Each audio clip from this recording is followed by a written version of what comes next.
to today's proceedings of the Senate, this being the 8th day of November 2018. This afternoon, there will be one petition which will be presented before the Senate by Senator Mary Senator, and the petition to the Senate is by the residents of Kajiado County concerning delayed salaries and non-remittance of statutory deductions for employees at the Nol Turesh Loitoktok Water and Sanitation Company in Kajiado County. There will be two statements, one by the Senate Majority Leader on the business of the House for the week commencing Tuesday 13th November 2018, and the other statement will be by the Senator for Taita Taveta County, Senator Jonas Moruma, on the Standing Committee. He will be seeking a statement from the Standing Committee on Land, Environment and Natural Resources on the water projects across the 47 counties. There are a number of motions which are in the order of business this afternoon. One among them is by Senator Johannes Mwaruma on the compensation of victims of human-wildlife conflict. They're aware that tourism is amongst key sectors of Kenya's economy, contributing billions of shillings to the country, as well as generating employment and livelihoods to millions of citizens. Further aware that Kenya is endowed with different wildlife species which contribute substantially to the national economy through tourism, noting that cases of human-wildlife conflict are on the rise and a result of many factors, key among them climate change and encroachment on parks and nature reserves, leading to the death and maiming of people by wild animals. The member is concerned that victims and families of victims of human-wildlife conflict are not being compensated for loss of lives, being maimed, or loss of their means of livelihood due to failure of the Treasury to allocate adequate funds for this purpose, contrary to the Wildlife Compensation Management Act of 2013. The member is further concerned that the regions and communities hosting the wildlife are marginalized and do not benefit from proceeds of tourism in their area. Now, therefore, the Senate calls upon the national government to allocate adequate funds during the current financial year and subsequent years for compensation, and also ensure that victims and families of victims of human-wildlife conflict are always compensated within 90 days of submitting their claims, and come up with innovative ways of ensuring host communities benefit from the revenue accruing from wildlife tourism. The debate on this had already begun. The time remaining is 2 hours 56 minutes. Honorable Senator Abdullahi Ali will move a motion on the report of the 6th ordinary session of the 4th Pan-African Parliament, followed by another motion by the Senator for Homa Bay County, Senator Moses Kajwang, on the report of the Senate delegation to the inaugural Commonwealth Parliamentarians Forum. Senator Susan Kihika of Nakuru County will also move a motion on the report of the 138th Assembly of the Interparliamentary Union, also known as IPU, followed by a motion by Senator Dr. Isaac Maura on the report of the Senate delegation to the African Parliamentarians Network Against Corruption Conference. The nominated Senator Abshiro Halake also has a motion in the order of business this afternoon, and it's on the report of the 62nd session of the Commission on the Status of Women. The Senator for Uasin Gishu County, Senator Margaret Kamar, will also move a motion on the report of the 49th session of the African Caribbean Pacific Parliamentary Assembly and Intersessional Meeting. This plus some other motions are in the order of business this afternoon, among them one by the Senator Alice Milgo on the report of Standing Committee on Labor and Social Welfare on the 2018 Commonwealth Games, a report of the Senate delegation to the conference on enhancing the role of parliamentarians in the interlinkage between population issues and the 2030 Agenda for Sustainable Development, a report of the Global Parliamentary Conference held at the World Bank headquarters, and remedies for closure of schools due to floods and instances of security. That particular motion will be moved by the Senator Sylvia Kasanga, that the Senate resolves that the Committee on Education investigates this particular matter with a view to identifying strategies to ensure that the affected students are able to access education as soon as possible. If you're just joining us, these are live pictures from the Senate chambers where we are waiting for business to begin. It is a broadcast brought to you by the Parliamentary Broadcasting Unit in conjunction with Kenya Broadcasting Corporation. This broadcast is available on KBC Channel 1 as well as Senate TV, and you can also stream it on the go on YouTube.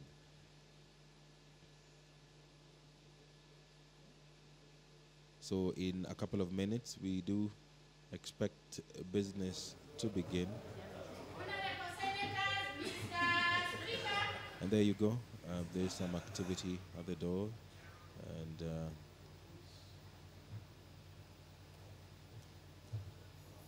on your screen now is the mace, followed by the Speaker of the Senate, the Honorable Kenneth Makelo Lusaka.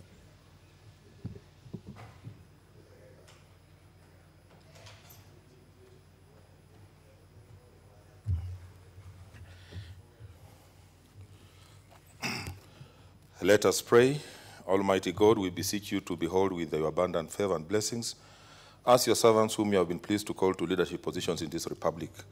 We seek guidance to treat and consider all matters that shall come under our deliberations in so just and faithful a manner as to advance the peace, prosperity, and welfare of our country and of those whose interests you have committed to our charge. Amen.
Order number 1, administration of oath.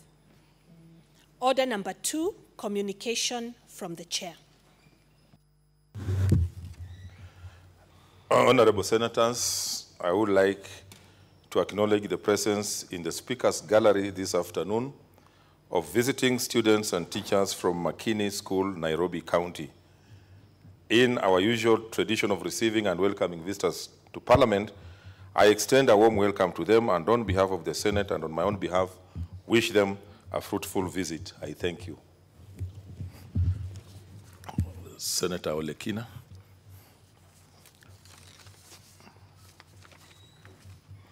Thank you, Mr. Speaker, sir. Mr. Speaker, sir, on behalf of the people of the great county of Narok, I wish to also welcome the young girls who I had an opportunity to meet. I'm sure there is one called Megan, Michelle, Juliet, Angelo, and Chepto. This is the future. You guys are the future. And Mr. Speaker, sir, I was having a good time with the young girls, and I encouraged them to get to know their leaders, for them to get to know their senators, so that one day they too can be able to be here and represent other future generations. We are here to work for you The role of this Senate is to defend the interests of the counties. And of course, Nairobi County is one of the counties which is represented here. And I'm hoping that the Senator of Nairobi City County, Senator Sakaja, will also be able to come here. I would also like to recognize the good work that their teacher does in terms of fighting this big epidemic called HIV and AIDS.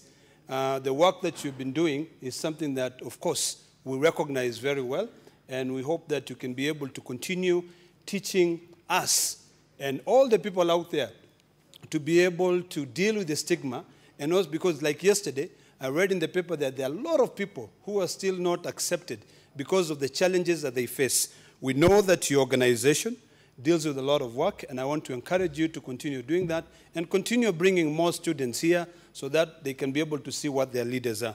Mr. Speaker, sir, I thank you. Senator Christopher Langat, who is also chair of the Education Committee. I want to join you also in congratulating the girls and the madam teacher from Makini Primary School. And I can see also on the other side some Starehe Boys Student Center. I want to say that welcome to this great house. And I want to express my great gratitude in the sense that you have been a very good school all round.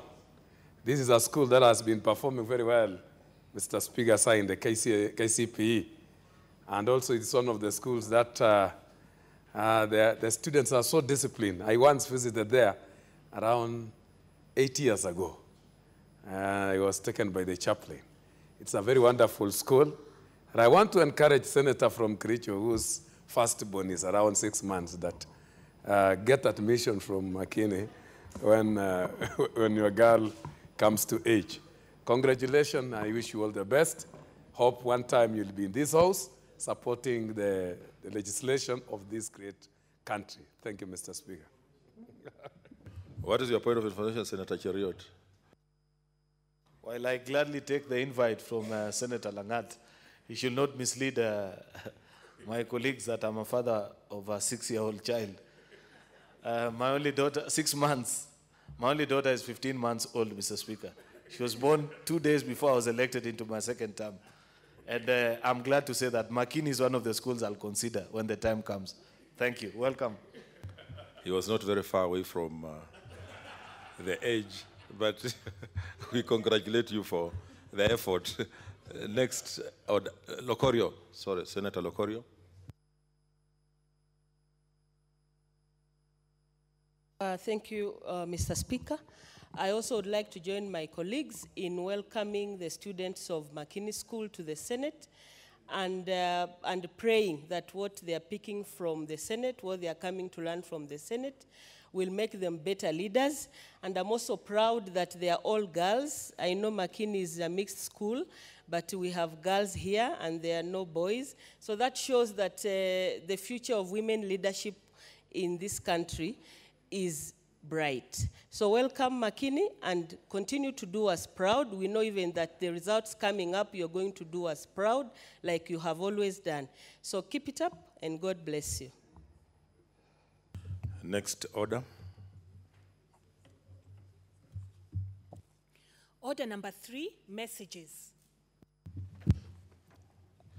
Honorable Senators, I wish to report to the Senate that pursuant to Standing Orders 41, 3, and 4, I have received the following message from the Speaker of the National Assembly regarding the approval by the National Assembly of the County Government's Retirement Scheme Bill, National Assembly Bill number 10 of 2018.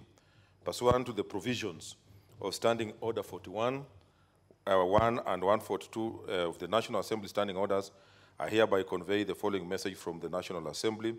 Whereas the County Government Retirement Scheme Bill, National Assembly Bill number 10 of 2018 was published by the Kenya Gazette Notice, supplement number 33 of 10th April 2018, as a bill seeking to establish the county government's retirement scheme for employees in the service of the county governments and to provide for retirement benefits of those employees. And whereas the National Assembly considered and passed the said bill on Wednesday, October 17, 2018, with amendments in the form attached hereto. Now, therefore, in accordance with the provisions of Article 110.4 of the Constitution and Standing Order 142 of the National Assembly Standing Order, I hereby refer the said bill to the Senate for consideration. Honorable Senators, pursuant to Standing Order 157, which requires that a bill originating in the National Assembly be proceeded with by the Senate in the same manner as a bill introduced in the Senate by way of first reading in accordance with Standing Order 139, I direct that the bill be listed for first reading on Tuesday, 13th November 2018. I thank you. Next order. Order number 4, petitions.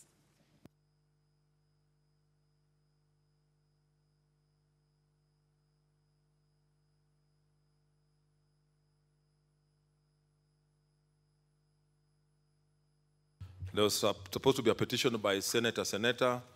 Since she's not here, we shall proceed to the next order. Order number 5. What's your point of order, Senator Cheriot? Mr. Speaker, I wanted to make a case for my good friend and Senator, Mary Senator, who I know very well the importance of the petition, because she had earlier shared with me that she'd wish to bring this petition. Earlier, when you made your ruling, she was just making her way into the House. So I want to plead with you that you allow her to present that petition to the House.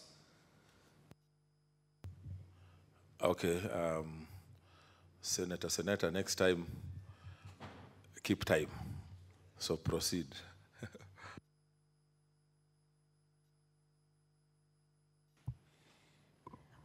Honorable Speaker, thank you for giving me a chance to read this petition. I've just come from another important meeting. Thank you, my colleague, for having spoken for me. It's an important petition.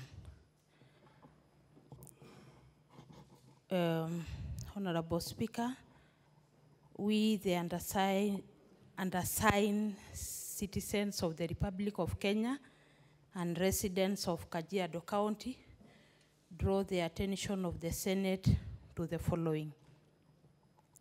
1, that the Nolturesh Loitoktok Water and Sanitation Company Limited is registered as a company limited by guarantee and is wholly owned by the county government of Kajiado, Makueni, and Machakos counties. 2, that earlier this year, the Water Service Regulatory Board, WASREB, carried out an inspection into the operations of the Nolturesh Loitoktok Water and Sanitation Company Limited, which revealed, among others, that the company had not remitted statutory deductions, including payee, for the sum of Kenyan shilling 23 million as at June 2018. And that the staff at the farm were on salary arrears of more than 8 months. Number 3, that the issue raised in the WASREB report are yet to be addressed comprehensively, including payments of salary arrears and remittance of employees' pensions and the statutory deductions which remain outstanding. 4, that we have made the best efforts to have these matters addressed by the relevant authorities, all of which have failed to give a satisfactory response. 5, that none of the issues raised in this petition is pending in any court of law, constitutional, or other legal bodies. Wherefore, your humble petitioners pray that the Senate urgently investigate this matter with a view to ensuring, 1, that the employees of the farm receive their salary arrears. B, that their outstanding pension and statutory deductions are remitted, and C, that steps are taken to ensure that the residents of Kajiado continue to receive consistent supply of clean drinking water. Countersigned by Senator Mary Yaine, nominated Senator Kajiado County. Thank you. Okay, thank you, Senator. Senator, let me have a brief communication that I would like to acknowledge the presence in the public gallery this afternoon of visiting students and teachers from Starehe Boys Center, Nairobi County. In our usual tradition of receiving and welcoming visitors to Parliament, I extend a warm welcome to them, and on behalf of the Senate and on my own behalf, wish them fruitful visit. I thank you.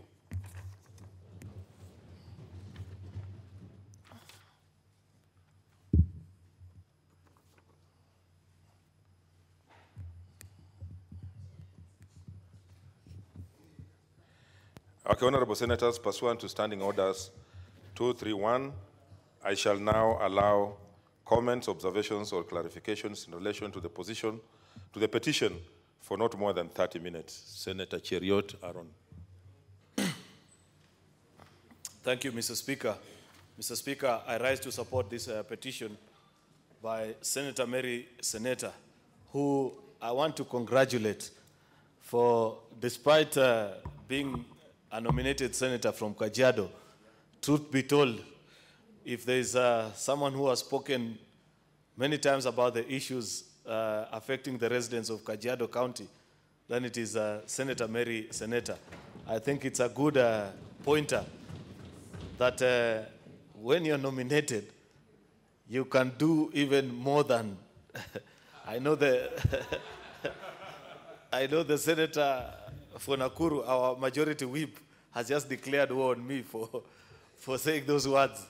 But truth be said, it has to be said so, that Mary Senator does a very impressive job. Of course, they work collaboratively well with Senator, my good friend, whose name has disappeared from my mind, Senator Mpaye. Yes, I remember him very well. And they work together very well. Therefore, the point that I wanted to mention. You cannot remember somebody whom you have forgotten. The name. I have facial, I have facial remembrance. I had forgotten his name had disappeared for a minute, but of course I know him very well, and they are a good tag team for the residents of Kajiado County. The issues that have been raised in this petition, Mr. Speaker, are matters that many of our regional water bodies continue to face. Last week in the county that I represent here, the only two water service bodies were merged. And I remember, Mr. Speaker, that when we did the water laws here, we did set in one of the recommendations before WASREB can allow the merging of any water bodies or the separation, there must be proper public participation. And public participation cannot be done, for example, without the proper involvement of the representatives of the people. And I wrote to WASREB and requested them to furnish me with minutes of the meeting where they purportedly did the public participation and they were allowed to merge water bodies. Because I know each water body was formed to address very specific needs of particular residents. And by merging them, sometimes you disenfranchise certain sections of the population. Therefore, the issues that have been raised in this petition is just one of the many ways with which residents of many counties are losing, but when county governments decide either to merge or to separate water services board. Therefore, I want to request, Mr. Speaker, that the committee that you will commit this petition to does a proper job of keenly looking into the issues that have been raised and remembering that as a Senate, we are a quasi-judicial institution. When we give orders, they are properly respected and they can save the residents of this country from suffering any injustice that is being meted on them. Mr. Speaker, earlier on this week, we had a meeting with members of the Energy Committee, and the chairman of Kenya Pipeline Board came before us and thanked the Senate, because I remember towards the tail end of last parliament, there's this issue of the Line 5 pipeline that is being constructed from Mombasa all the way to Kisumu. And there were challenges with issues of a variation where the contractor had raised an additional figure of 10 billion Kenya shillings. And the institution was going to pay were it not for the intervention of the then Committee of Energy. And they thanked us because up to date, because of the orders that we gave in that committee, taxpayers did not lose even a single shilling. Therefore, I say that to say to the committee that will get to handle this particular petition, that you can save the residents of Kajiado, those who feel that they've been affected, the employees of non-Turesh Loitoktok Water and Sanitation Company can find proper reprieve in this house if they get their prayers acceded to. Therefore, Mr. Speaker, I urge that we keenly look into these particular matters that are being canvassed with a view to having those employees properly remunerated and paid well for the services that they have rendered. Therefore, with those very many remarks, Mr. Speaker, I support. Senator Ledama Olekina.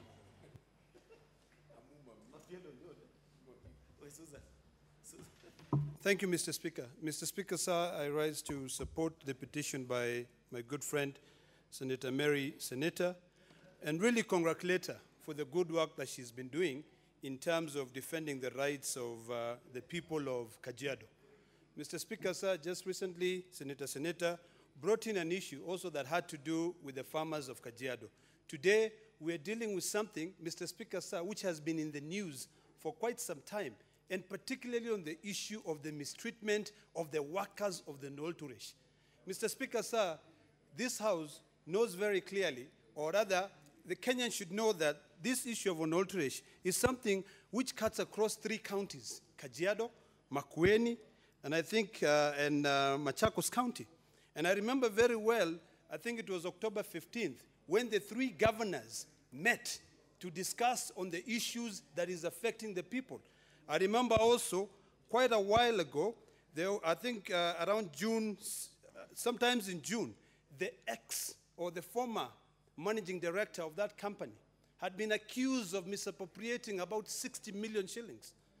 Mr. Speaker, sir, it is time that we now move expeditiously to ensure that the people who worked there are paid their benefits.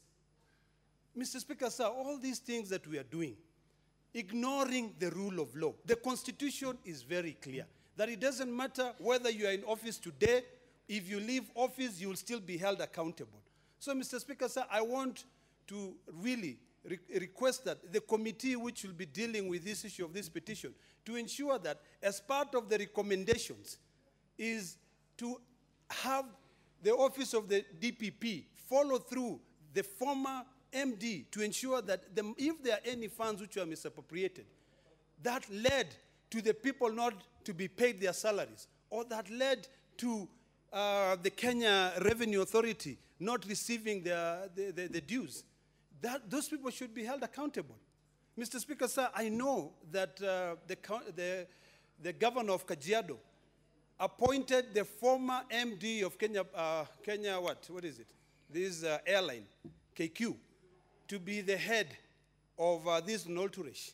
So I support that, Mr. Naikuni is a very, very good guy. He's a person who has worked well. I mean, a lot of people would say maybe there are issues, but I think he can be able to tackle this matter. So as one of the people who the committee should be able to invite here is Mr. Titus Naikuni, to be able to understand what steps has he taken to ensure that the people of Nolturesh, who have been working there for many years, have been paid their dues. It is so sad, Mr. Speaker, sir, when you work and then when you're about to retire, there is even no money to pay you.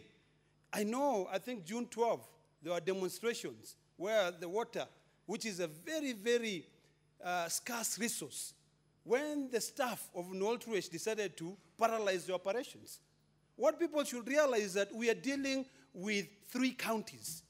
In fact, I dare say even that water comes all the way to Nairobi. Because all these flower farms, which are bringing in a lot of foreign income into this country, relies on that water from Nolturesh. I know this as a fact, Mr. Speaker, sir, because I have a home somewhere close to Nolturesh. And it is sad that the people who work there are not paid. So, Mr. Speaker, sir, this is a petition that requires the committee to expedite and ensure that those who are misappropriated those funds, those who are mistreating the employees are actually held to account. It is wrong. When you look at the dailies, I mean, there was a time in June, July, that the media was awash with information about how people are demonstrating in Nolturesh, how there are all these water crises. These 3 governors should sit down.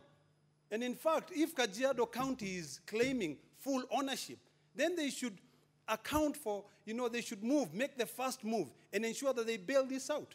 I remember vividly Governor Lenku saying that the reason why he was bringing the changes to Nolturesh is because he was tired of bailing out the company.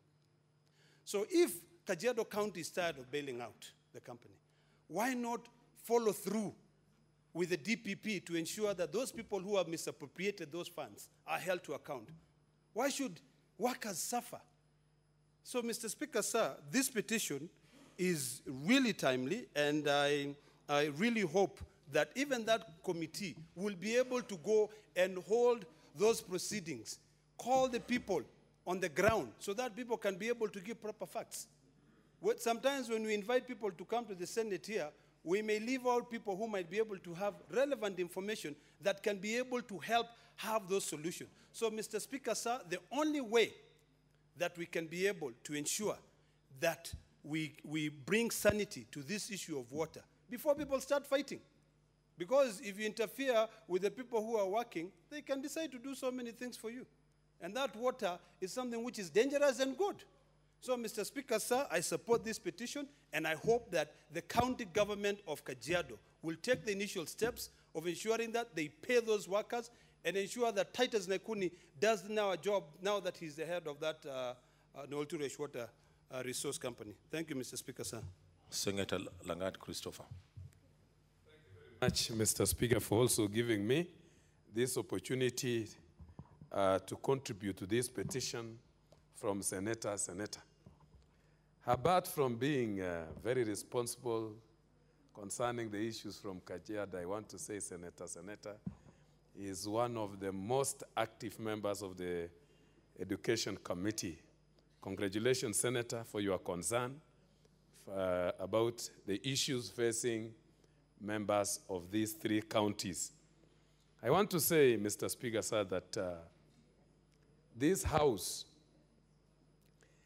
actually, one of the great responsibilities of this House is to safeguard the welfare of the members of our counties. If there are people who have not been paid salaries for 8 months, Mr. Speaker, sir, and they have got children in schools, these regions also are areas whereby people normally buy food.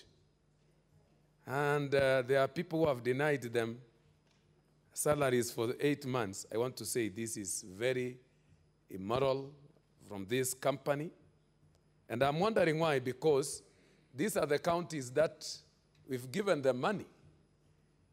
And failure actually to pay these particular people's salaries, I think a lot of investigation must be done. And I suspect corruption is the cause of everything in this company. And I want to say that this company also has failed to submit statutory deduction. I heard around 23 million to the respective organization. This is another crime. That also, I must say that we must act with a lot of diligence, Mr. Speaker, to reduce these particular menace. I remember also in our committee in education, there are some institutions, universities, which are also culprits. They have not submitted statutory deduction of their workers for around 6 months. And I want to say that this trend must be dealt with accordingly by this House. I want also to say the petitioners have exhausted other avenues, and they have also mentioned that they have not taken this matter to court. This is a demonstration that they have a lot of faith in this Senate. And I want to say, Mr. Speaker, that the particular committee that you will likely give them an opportunity to deal with this particular matter will do it expeditiously so that these people are actually assisted. And the recommendations that they will make will actually help this particular House and also the members of the counties that we come from, and particularly the governors, to know that we are the oversight authority and we are doing our work to make sure that the welfare of our people down there are catered for. I support this petition fully, Mr. Speaker, sir, and I want to say that even the committee that will deal with this matter, I will also visit as a friend so that this is really taken seriously. Thank you. Honorable members, I'm looking at the timing, and therefore I'll give the remaining speakers 3 minutes each. Senator Ongeri Samson. Thank you, Mr. Speaker. I also add my voice to congratulate Senator Mary for a very important petition before this Honorable Senate. You know, water is life. And without water, literally the whole village or the whole county or the whole country will come to a halt. And anybody who doesn't take water provision as a serious service, I think is doing disservice to this nation. That's why recently when Senator Mary, we went together to Indonesia, a place called Bali. We saw in one of the visits, the outdoor, the village level, where the village council was able to take care of the water provision to their own residents. And I think that's the inspiration she must have got from that visit, that we have a very viable water supply from Mount Kilimanjaro, coming all the way through the Tok-Tok, the Kajiado County, the Makueni County, and the Machakos County. And I suspect this part of the waters that come to Nairobi County. And I think if a water body, which has been given statutory mandate to be able to deal with water supply and provision to the resident in that region, cannot be able to perform their duty, first of all, they've failed and they should be fired. Secondly, they should face the rule of law, because I think this is unacceptable, even much more when they are not able to remit the statutory deductions, pay-as-you-earn, NHIF, and the other social amenities that we require. Therefore, Mr. Speaker, this is a petition which is heavily loaded, a petition that we need to canvass and be able to get the right bearing and the right decision so they can apply equally to other water bodies within the country. If they know how water is precious in Egypt, they will know then the laws that govern water supply along the riparian region is very critical to the Egyptians, and we should have the same motto, we should have the same impetus to keep our waters safe and clear. Water safe for drinking, for use for our animals, and for other activities that may be related. And therefore, I shall lend my full support to this petition, because it's at the heart of every county water bodies, including Kisii County, Nyamira. Senator Hagura Godana. Thank you, Mr. Speaker. Mr. Speaker, I'd like to thank Mary Senator, for bringing up this petition concerning the plight of the workers at Nolturesh Water and Sanitation Company, because unfortunately, Kenyans are struggling to make ends meet, and when they get a job and those who are supposed to pay them delay their salaries for 8 months, I don't know how they expect them to keep themselves going. But this is, I think, a straightforward case which requires the relevant committee, maybe labor, to take it up and make sure that these companies pay their staff and also submit, most importantly, submit their deductions, because these are what they will rely on when they leave the service. This payee, the NSSF, NHIF, these are what they rely on. So if a company doesn't remit, it's even jeopardizing the future of the staff, not even the current salaries. Also, I think water of late has become a big issue between the counties. And we have the case of Murang'a and Nairobi. I hope there is no problem between Kajiado and Makueni, but it's a trans-county resource, and we need to look at it that way, and we sort these problems together so that we don't lose this service, because if these staff are not paid, then this water will not be available, and that will affect other Kenyans also. So I will urge the Labour Committee or the relevant committee to make sure they deal with this matter with all the urgency that it deserves. Thank you. Senator Wambua Enoch. Thank you, Mr. Speaker, for this opportunity to add my voice to this petition. I want to begin by thanking my colleague, Senator, for bringing up this petition. Speaker, I want to start by saying that yes, water is life, and so important is water in our life that the drafters of the Kenya Constitution 2010 reserved an article on the importance of water. Article 43, Mr. Speaker, under the Bill of Rights, makes access to safe and clean water in sufficient quantities a basic human right. And so when we have situations where water companies are being mismanaged, then in essence, we are diminishing the right of Kenyans to access clean and safe water. Mr. Speaker, I want to say that the payment of salaries is not a choice for any employer to make. It is a duty, it is something that is required by the law, and the remittance of statutory deductions for monies deducted from salaries, a breach of that remittance, Mr. Speaker, is criminal.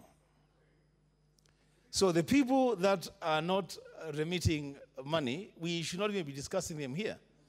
They should be arrested and charged accordingly. The Speaker, I'm happy that at least these issues have been brought up and they touch on labor issues. I'm happy because if the past trend by the Committee on Labor to handle issues brought to their attention is what will continue in this one, then we expect results that will not just address the issues in Kajiado, Makueni, and Machakos, but water issues everywhere in this country. Because all water companies in this country, Mr. Speaker, have issues with employees, issues with the remittance, issues with provision of safe and clean water. Mr. Speaker, I support. Thank you. Senator Sakaja.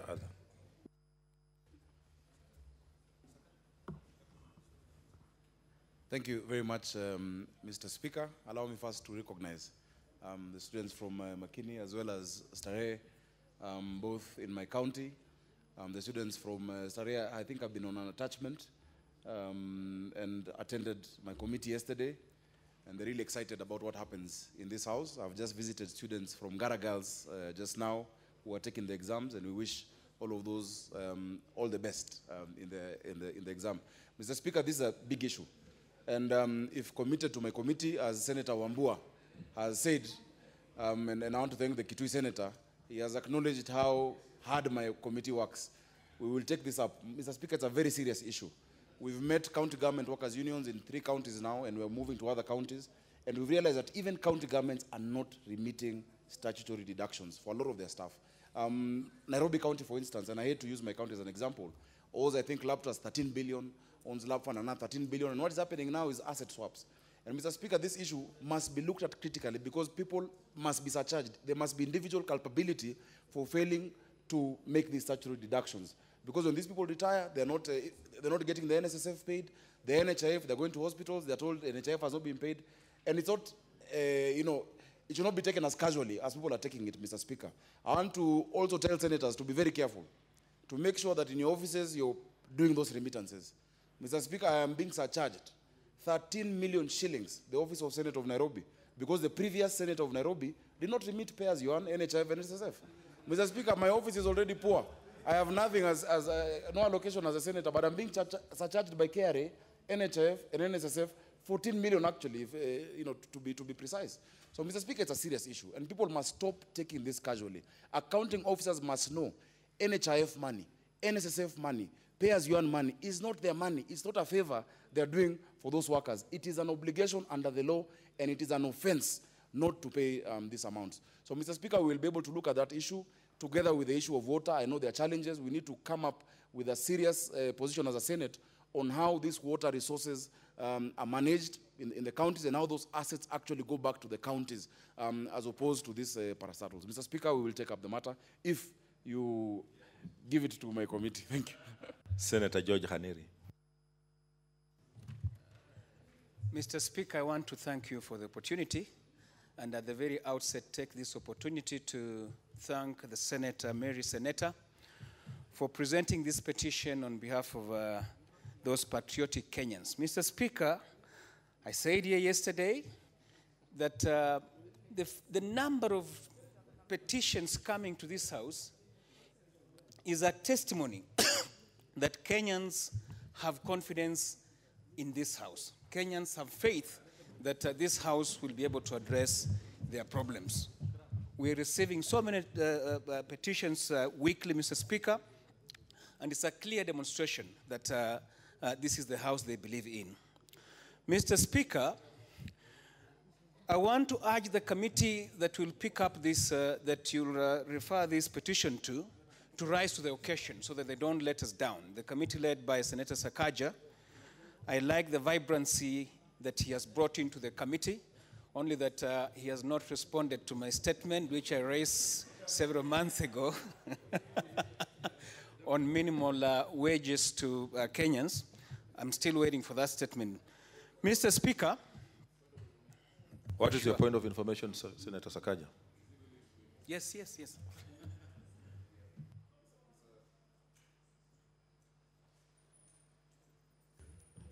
Mr. Speaker, I'd just like to inform the good Senator of Vihiga that unfortunately, because of the new standing orders, 47, 48, and I think 49 to 50, that statement lapsed. So if you reissue it, then we'll be able to deal with it with the same pomp and alacrity that you know me to deal with such statements. Statements which lapsed before the review of standing orders need to be recommitted to the House. Mr. Speaker, I am well informed, and I think I will do the needful. Although I doubt that this was before this was after the new standing orders. But I'll check the facts, Mr. Speaker. Mr. Speaker, the issues raised in the petition by Senator are very grave. I cannot imagine a situation where people wake up every day, they go to work, dispense their duties, at the end of the month, nothing comes their way in terms of remuneration. How do you expect these people to live? How do you expect them to get to work? How do you expect them to pay school fees? How do you expect them to feed? This is a grave matter. It's a serious matter that must be looked into very, very urgently so that these Kenyans can get their right. Mr. Speaker, the issue of submission of statutory deductions, as my colleagues have said who have spoken earlier, that this is a crime. If indeed this is happening, then a serious legal action must be taken against this company so that these deductions are made, Mr. Speaker. This matter must be investigated because I am sure this company continues to supply water and they continue to receive revenue from the people who they supply water to. And therefore, I suspect the usual reason is corruption, that people are embezzling funds that are meant to pay people's salary, people embezzling funds that are meant to pay for the statutory deductions. Mr. Speaker, I don't know if there's a provision in the law whereby in a such situation, WASREP can take over. This company should be suspended so that WASREP takes over for a period of time as the investigations go on. I don't know. As the committee looks into this, maybe that will be one of the solutions that you can look into. If there's a possibility of the board, WASREP, you know, to take over the running of this particular water project, as the investigation go on. Mr. Speaker, we condemn this in the strongest term, and we urge Senator Sakaja's committee to expedite the investigation into this matter. Thank you, Mr. Speaker, for the opportunity. Senator Kabaka Boniface. Thank you, Mr. Speaker. Sir, for giving me this opportunity this afternoon also to voice my views with regard to this important petition brought forth by our able sister, Mary Senator.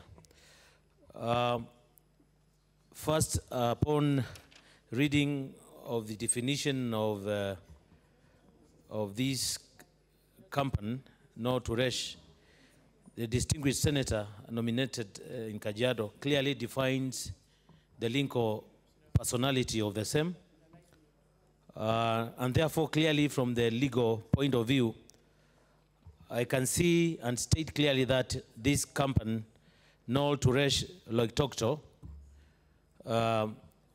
is a limited liability company which is distinct, separate from its shareholding. What does that tell? It tells that the provisions of the Companies Act 486 is in play, and with that regard, once a company is formed, indeed it has its own object, both in Memorandum of Association and Articles of Association. So this is to say that the objects of this company is to manage the water resources for the 3 counties. And if indeed the objects of this company has failed, therefore legally such a company need to be brought to termination, or it need to be wound up. So this company, which is managed by non-directors and non-managers, is therefore very clear for these individuals who are known, identified, to be criminal charges to be preferred against them. Not even criminal charges, but they can also be charged, or rather surcharged, for the amount of money which has been misappropriated. Because obviously when we say money has not been remitted, and this company has been generating monies and income, what are we saying? We are saying there is corruption, there is total mismanagement. And if there is such mismanagement, indeed, such persons are supposed to be put under, they're supposed to be put behind the jail. Mr. Speaker, sir, I support this petition because justice denied, or rather just delayed, justice denied to the employees of this company. Thank you. Honorable Senators, our time for petitions and statements is over. Pursuant to Standing Order 2321, the petition stands committed to the Standing Committee on Labor and Social Welfare. In terms of Standing Order 2322, the committee is required in not more than 60 days from the time of reading the prayer to respond to the petitioners by way of a report addressed to the petitioners and laid on the table of the Senate. I thank you. Next order. Order number 5, papers. Order number 6, notices of motion. Order number 7, statements.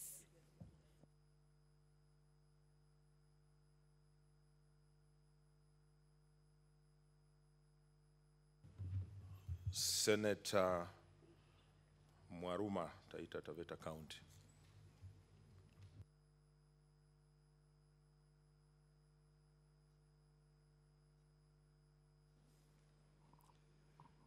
Thank you, Mr. Speaker, sir. I stand pursuant to Standing Order 48-1 to seek a statement from the Standing Committee on Lands, Environment, and Natural Resources on the water projects undertaken within 47 counties. In the statement, the committee should, 1, enumerate the number of water projects per county that have been undertaken within the period commencing 1st January 2013 to date. Number 2, indicate the status of each of these projects, including the cost of each project that has been completed within this period of time.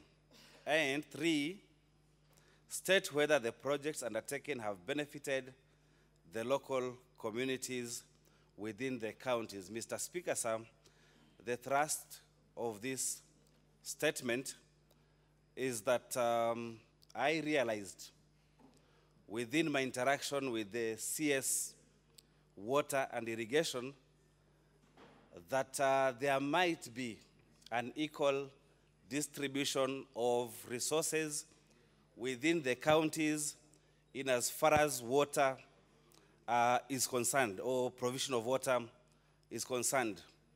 As Senator Wambua has alluded to, that Article 43 of the Constitution clearly states that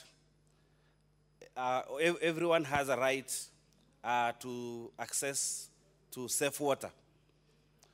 In one of our interactions with the CS in our Committee of Lands, Environment, and Natural Resources, the CS informed us that the debt regime of water is 273 billion Kenyan shillings.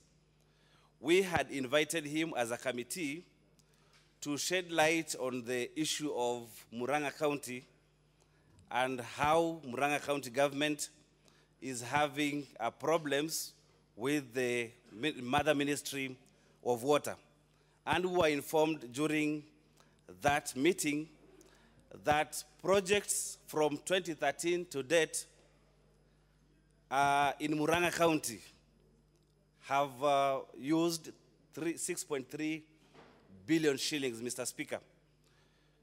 During one of the visits of the Deputy President in Embu, he said that Embu County has benefited from water projects worth 2.5 billion shillings. Now, Mr. Speaker, when I compared to my county, Taita Taveta, in this period 2013 to 2017, I discovered that the water projects from the national government are worth 50 million plus 80 million, which is 130 million shillings, Mr. Speaker. And I said maybe there's a problem that if all these counties are going to pay the debt of 273 billion equally, then there is need to assess if all counties are getting equal amount of money, or there are some counties that are being marginalized in terms of provision of water resources. So, Mr. Speaker, I thank you for this opportunity. Okay.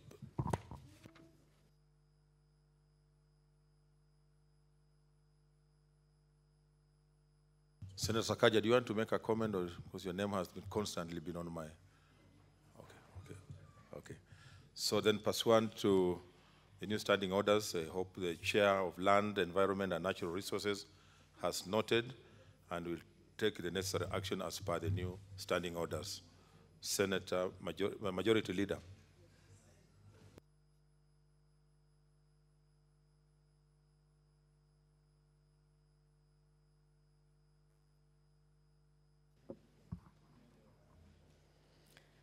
Mr. Speaker, a statement by the Senate, Honorable Senators, pursuant to Standing Order 52-1, I hereby present to the Senate the business of the House for the week commencing Tuesday, 13th November 2018.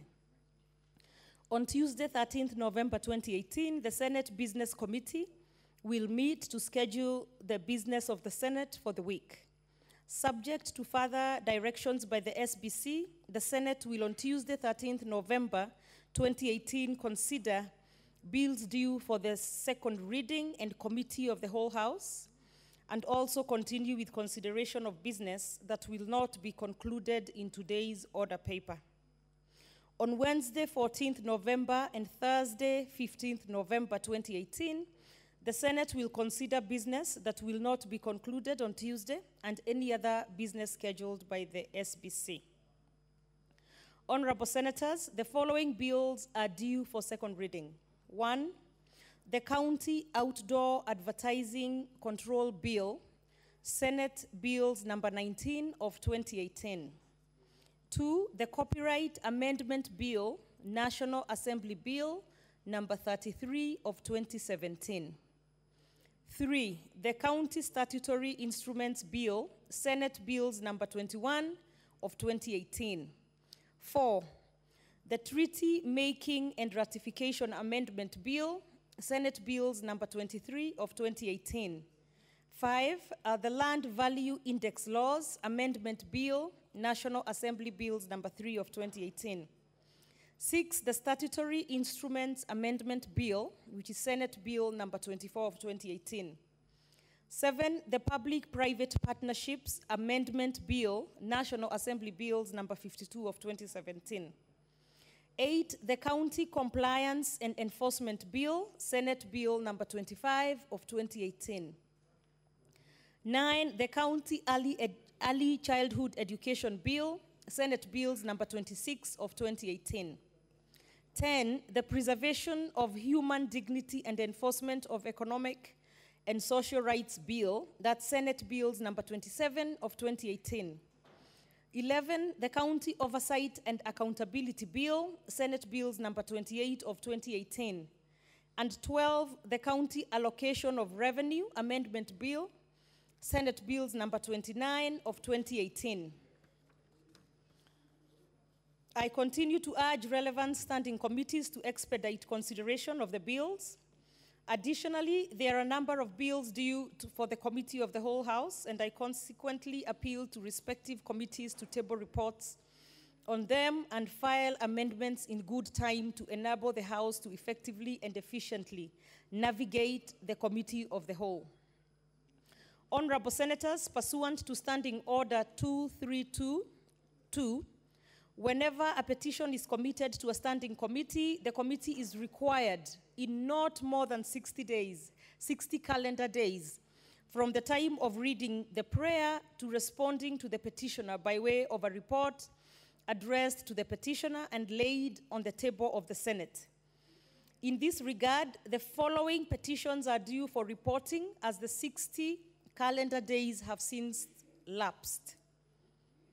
Petition 1, petition on the adverse environmental and social effects arising from the construction of Phase 2A of the Standard Gauge Railway, Nairobi-Naivasha section.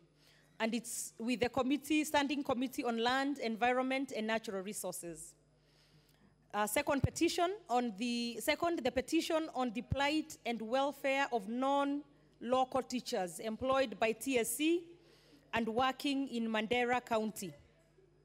And that's with the Standing Committee on Education and Standing Committee on National Security, Defense, and Foreign Relations. 3, petition on the alleged deteriorating healthcare services in West Pokot County. And that's with the Standing Committee on Health. Number 4, petition on the compensation for parcels of land acquired by the government to pave way for the construction of the Standard Gauge Railway. And that's with the Standing Committee on Land, Environment, and Natural Resources and Standing Committee on Roads and Transport. 5, petition on the status of and funding for the Moi Teaching and Referral Hospital in Uasin Gishu County. And that's with the Standing Committee on Health. 6, petition on the status of land owned by multinationals in Kericho and Bomet counties. Standing Committee on Land, Environment, and Natural Resources, and Standing Committee on Justice, Legal Affairs, and Human Rights. 7, petition on the stalemate in the CBA negotiations. Let's consult in law terms, Senator Moranga and Kericho. Between the Kenya Union of Clinical Officers and the government. Standing Committee on Health. 8, petition on budgetary support to wildlife conservancies for sustainable conservation and community development. And that's with the Standing Committee on Land, Environment, and Natural Resources. 9, petition on the settlement of awards to the ex-Kenya Air Force officers and servicemen by the courts. Standing Committee on National Security, Defense, and Foreign Relations. Number 10, or rather, petition 10. A petition on the non-recruitment of locals by flower farms, institutions, and other companies operating in Kaputei Ward. Standing Committee on Labor and Social Welfare. 11, petition on the purported conferment of municipal status upon Maralal Town. Standing Committee on Devolution and Intergovernmental Relations. 12, petition on the alleged grabbing of public utility and private land at Leleshwa Gilgil Township. Standing Committee on Land, Environment, and Natural Resources. 13, petition on the status of Mukomani Clinic Society trading as Bomu Hospital in Mombasa County. Standing Committee on Health. 14, petition on the alleged unlawful deprivation of a parcel of land situated in Kaputei North, Kajiado County. Standing Committee on Land, Environment, and Natural Resources. I urge the respective standing committees to prioritize consideration of the aforementioned petitions and to expeditiously dispense with and table the reports thereon. I caution that any delay in this regard will be denying the respective petitioners their right granted in the Constitution, the Petition to Parliament Procedure Act, and the Senate Standing Orders. Honorable Senators, as you are aware, Standing Order 51(1)B provides that at least once in every 3 months, committee chairpersons are required to make a statement relating to the activities of the committee, including but not limited to A, the bills considered and status of each, B, statements considered and status of each, C, petitions considered and status of each, D, any inquiries undertaken by the committee and the progress of such inquiry, E, any county visits undertaken by the committee and the outcome of such visits, and F, the manner and extent to which the committee met its public participation obligations in respect of the business of the committee. Honorable Senators, this provision came into force after the recent amendment of the standing orders on the 9th August 2018. Thus, the reporting for the first quarter is due. To facilitate orderly reporting by select committees, a draft schedule has been circulated to the liaison committee and will be considered by the Senate Business Committee at its next meeting for approval, after which the schedule will be appended to the order paper, indicating the date which the statement by each committee chairperson will be made. Finally, Mr. Speaker, I wish to thank all the honorable senators for passing 3 bills yesterday: the Food Security Bill, the County Statistics Bill, and the Salaries and Remuneration Commission Amendment Bill, which are being processed for forwarding to the National Assembly. I thank you and hereby lay the statement on the table of the House. Thank you, Mr. Speaker. Next order.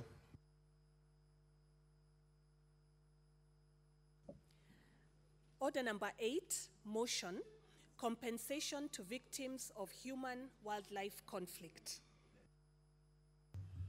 Senator Johnson Maruma, you can continue moving. You have 16 minutes.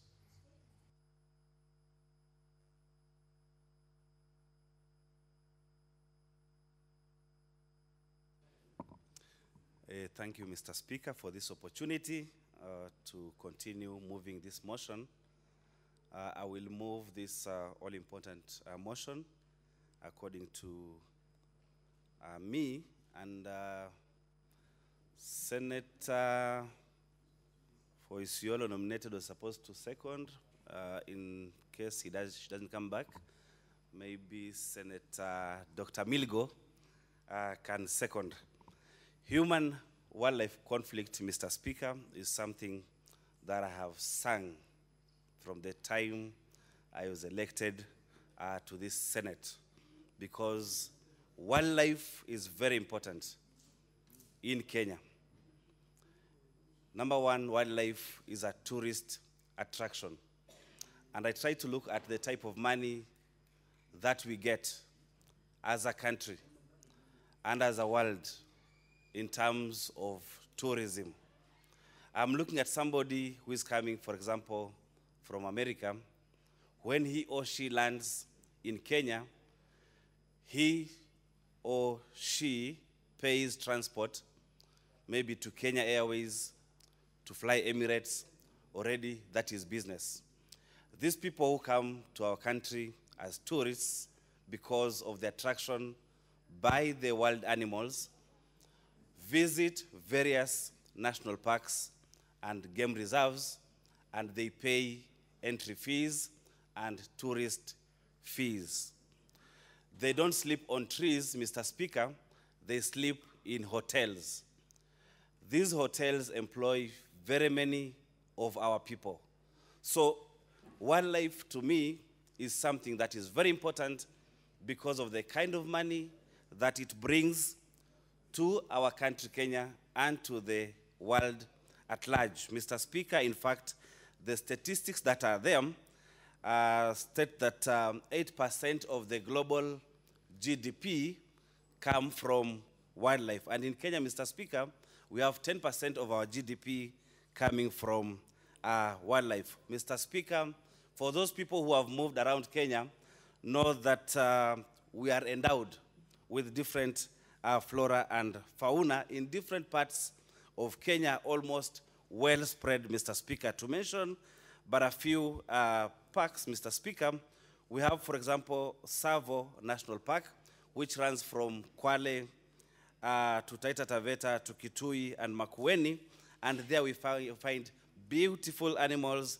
especially the big five: lions, elephants, giraffes, rhino, and buffalo. And we also have zebra, cheetah, leopard, waterbuck, bushbuck, elands, impala, found in Tsavo National Park. We also have in Kwale County, Shimba Hills, where we have, apart from the big five, we also have waterbucks, bushbucks, primates, e.g. the yellow baboon, sky monkeys, vervet monkey, etc., etc. If you go, Mr. Speaker, to Laikipia in the Ole Pajeta, we have the big five, and apart from the big five, we also have the cheetah, the hyena, and we also have sometimes the wild dog, the wild beast. And Mr. Speaker, if you go to the area of Marsabit, we have elephants, which can be seen around Marsabit Lodge. And so these are some of the fauna that we find in different types, in different areas of our country, Mr. Speaker. Now,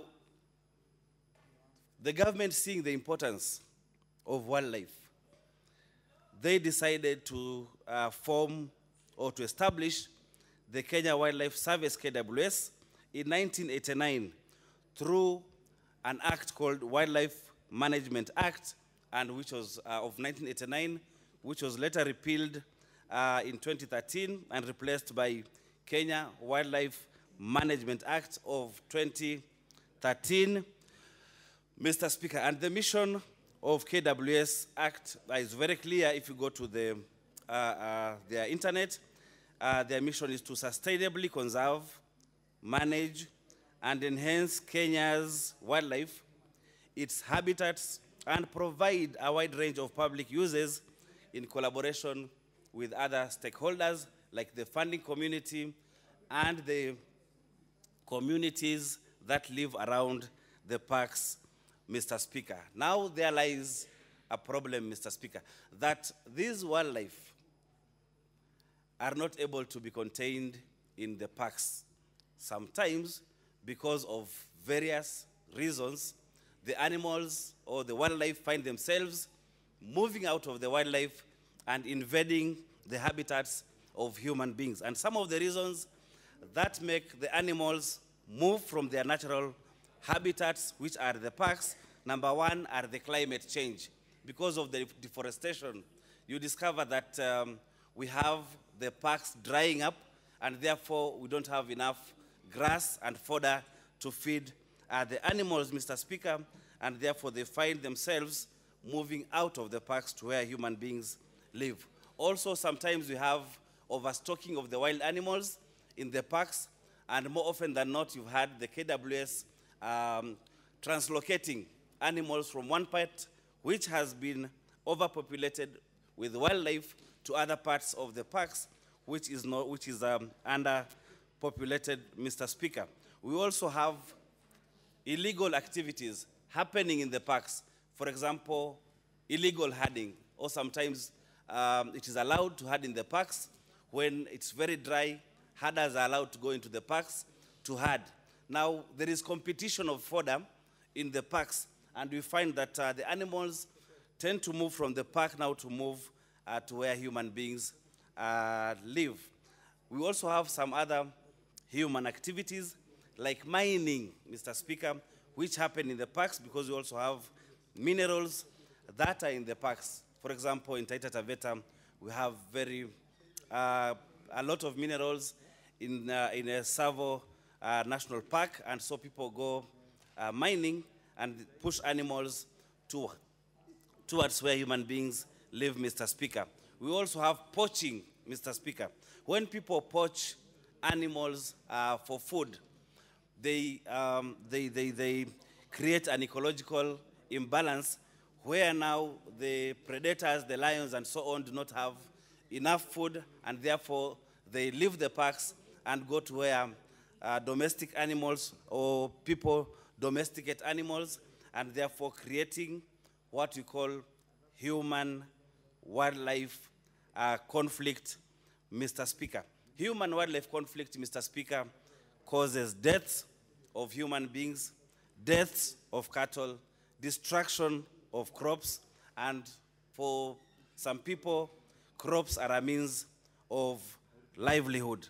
Now, we must note that there is need for peaceful coexistence between the wild animals and human beings.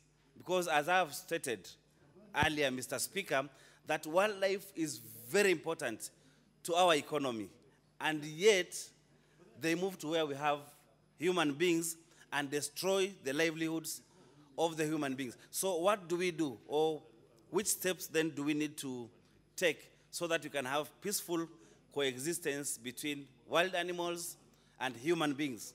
Mr. Speaker, one of the things that is supposed to happen so that you can reduce animosity between the human beings and the animals is to have people compensated for losses of lives of human beings, Mr. Speaker, for losses of animals and for losses of crops, Mr. Speaker, occasioned by this human-wildlife conflict. However, Mr. Speaker, there lies the problem that people are not being compensated. And I have data, Mr. Speaker. At one point, I had asked a question about the status of compensation in Kenya by the Ministry of Tourism and Wildlife, and I asked a case for Taita Taveta County, and I'll share with the House some data that I have here for Taita Taveta. In the year 2012, Mr. Speaker, the wild animals caused 2 deaths. They killed 2 people, and the amount unpaid is 400. 5 people were injured, and the amount not paid is 500,000. In 2013, there was 1 death. That has been unpaid, that is 200,000 shillings.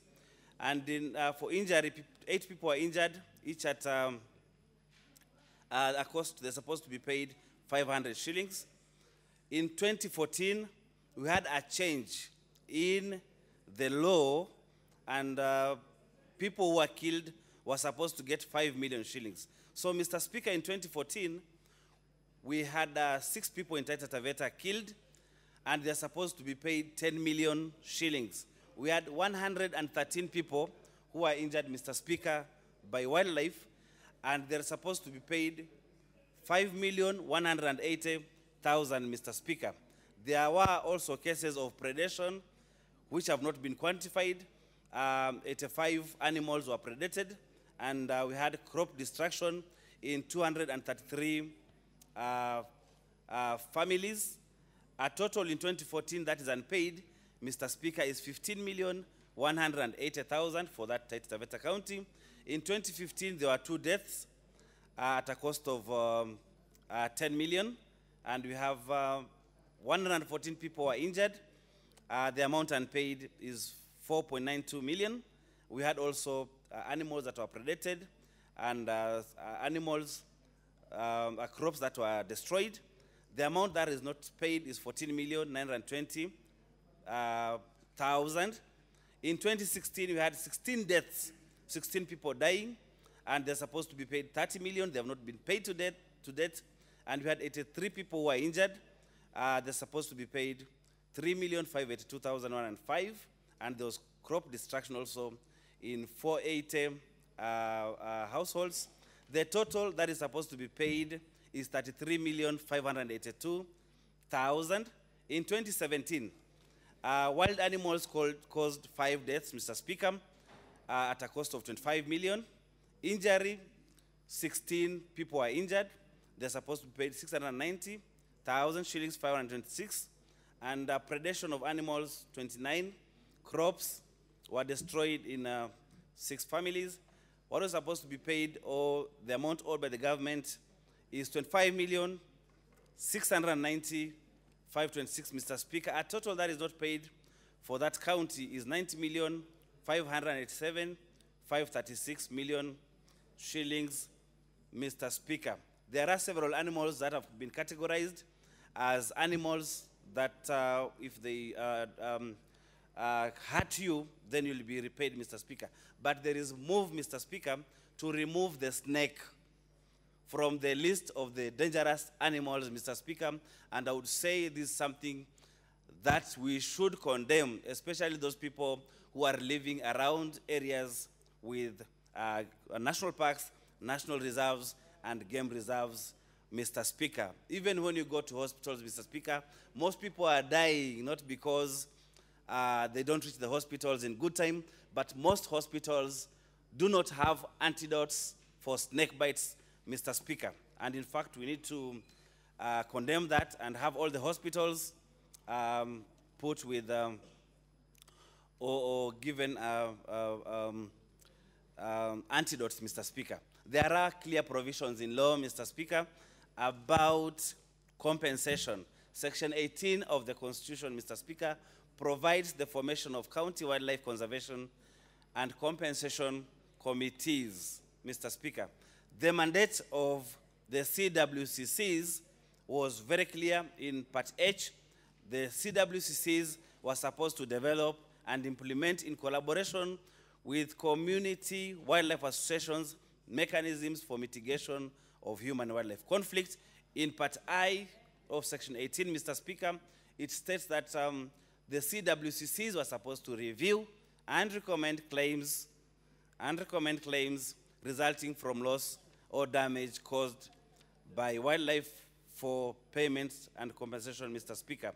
Mr. Speaker, it's very serious that we are not getting compensation, Mr. Speaker, and the prayer, or I'm seeking for support of the Senate that we compel the government to compensate people within 90 days after the claims have been made.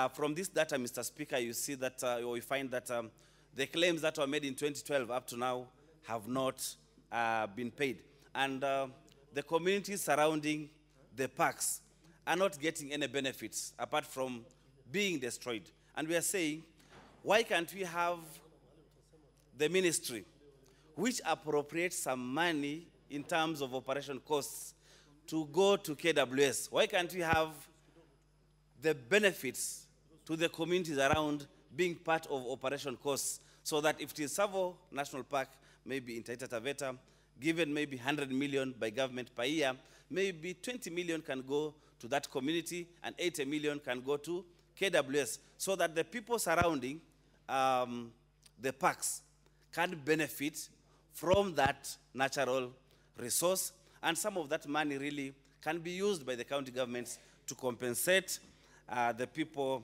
who are living around that area. Section 24, Mr. Speaker, no, 25, 2, clearly indicates how much one is supposed to be paid. Mr. Speaker, it states in part 2 that the County Wildlife Conservation and Compensation Committee established under Section 18 shall verify a claim made under subsection 1, and upon verification, submit the claim to the CS together with its recommendation thereon.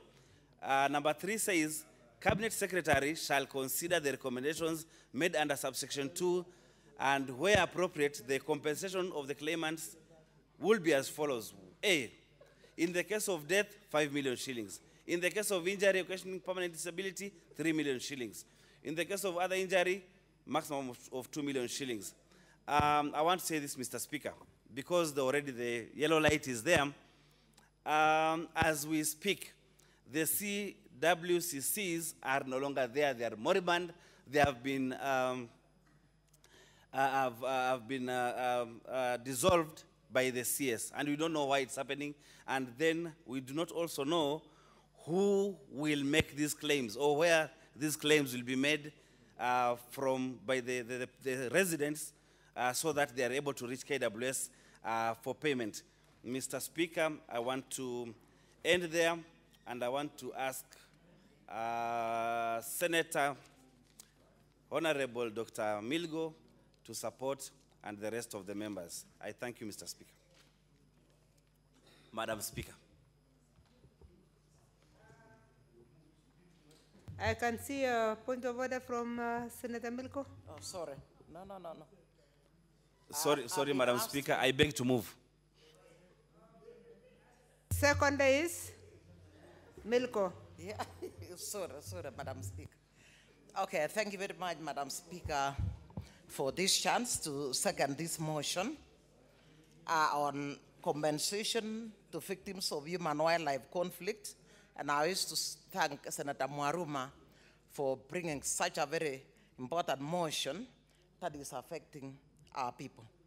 Madam Speaker, issues of human-wildlife conflict has been on the rise, and if this one here is not checked, it shall continue even to become worse. Madam Speaker, I wish to say that the defendants, our country's environment was fairly intact. We had rivers flowing naturally. The vegetation covered large parts of our country. And of course, this vegetation was the home of many of our wildlife that in this case were also feeding on the fruits that were growing naturally there. However, Madam Speaker, our population that has been growing at the fast rate, which at independence it was at 8.1 million. And by last year, 2017, Kenya's population was already at 49.9 million. And I'm sure next year's census, Kenya's population is likely to have hit well over 50 million. Madam Speaker, such a scenario shows that with this number of people, the environment then got tampered to it in terms of clearing the environment to pave way for houses, pave way for roads, institutions, farms, and even other amenities. This means, Madam Speaker, that therefore the habitat of the animals changed, because animals that found themselves at the course of these activities living where people are, living in areas where there are even towns and even roads.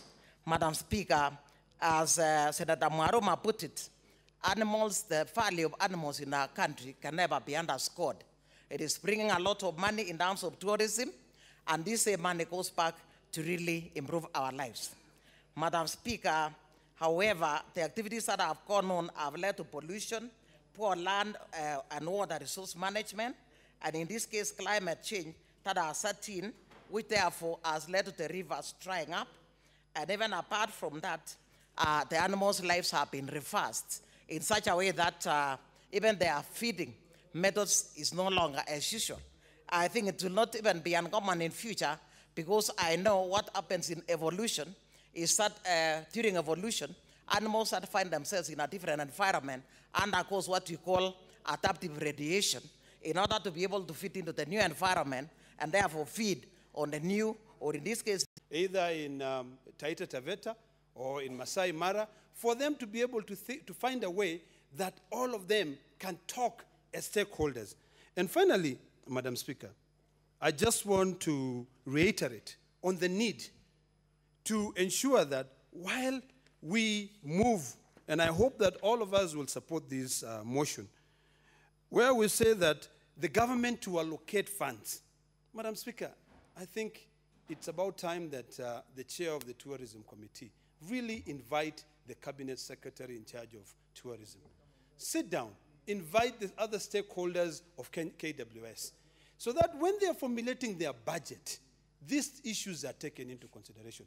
Because, Madam Speaker, unless this is done, and unless a supplementary budget is brought in to take into consideration all these things, our resolution could end up being academic. So we need to think about issues that will be able to have an end, such that we already have the figures. We know the people who are supposed to be compensated. On a daily basis, my own father calls me, say, my son, please go talk to the AG for me to be paid my money. Because in the event that the Maasais will end up now deciding to kill the animals, you know, it will become another big disaster in this country. So, Madam Speaker, I support this motion, and I hope that the time frame, the 90 days given, which is proposed in this motion, will actually be implemented so that people can actually coexist. Madam Speaker, the Maasai people have for decades coexisted with animals in the Masai Mara, in Amboseli here. Madam Speaker, when you go to Masai land, no wonder in most cases you see these advertisements. Like there's one very good advertisement in Safaricom where Amze is standing there, an old man. And you know, the lions are just passing there. And he says, if I were you, I would not pass there. And they just bypass. It shows that once we work together, we can coexist with this wildlife, so that all of us can be able to benefit. It is sad, and these are facts, Madam Speaker, that a majority of the dollars, the tourism dollar, that gets into this country, which it all looks into this issue of our animals, leave this country. So we don't want it to leave and also leave with human life. That is sad. So we must think seriously. And I hope that this time around, and I want to encourage Senator Mwaruma, that immediately we adopt this motion. Immediately, once the Senate resolve, you move expeditiously to ensure that the 90 days given to the relevant stakeholders will be given to report to this House on the implementation. Within those 90 days, you've actually seen some results. And most importantly, ensure that a supplementary budget has been put in place to take into consideration this. Otherwise, without that, it will never happen. Madam Speaker, with those few remarks, I beg to support. Thank you, Senator Enema Gertrude Musuruve.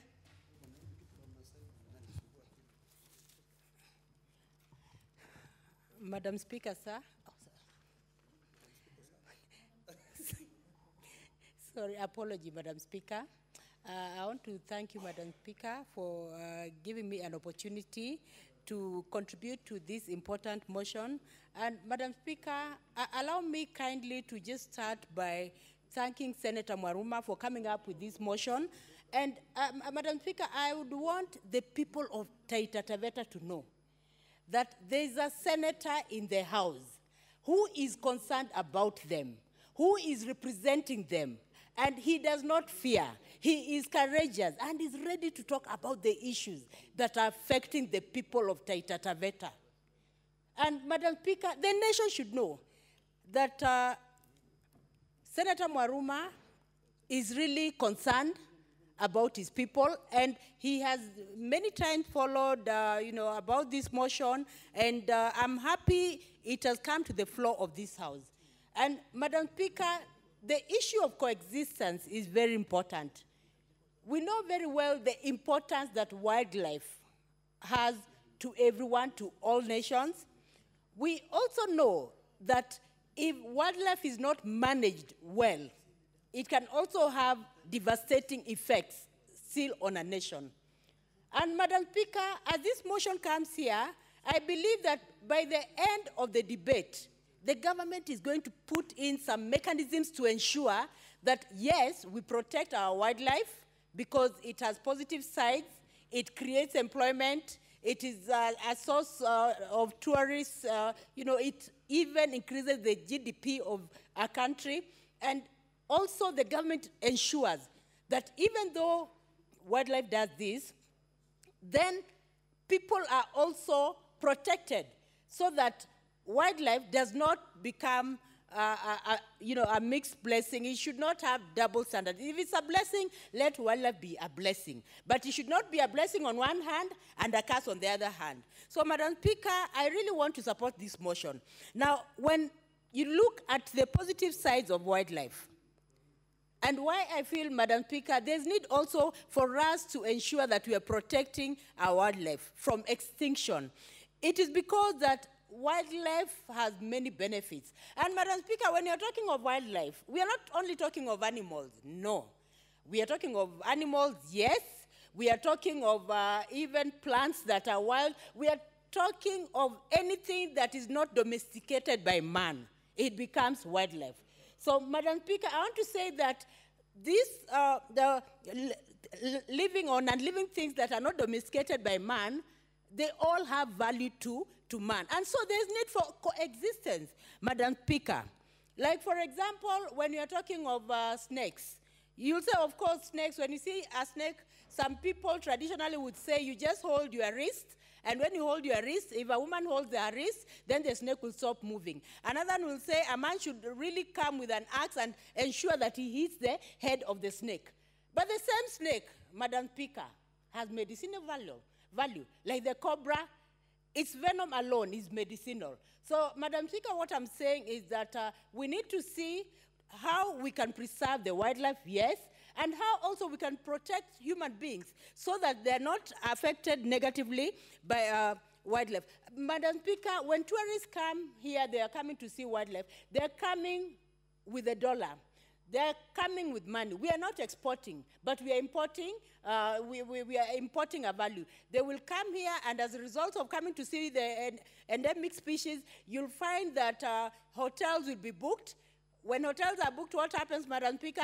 Cooks have to be employed, drivers have to be employed, security has to be employed, and all that. So all that is creating employment for a nation. So employment creation is important even for this nation, Madam Speaker. And we would even have tour guides, taking the tourists around, Madam Speaker, and that is actually very important. So, Madam Speaker, I really want to say that wildlife is important.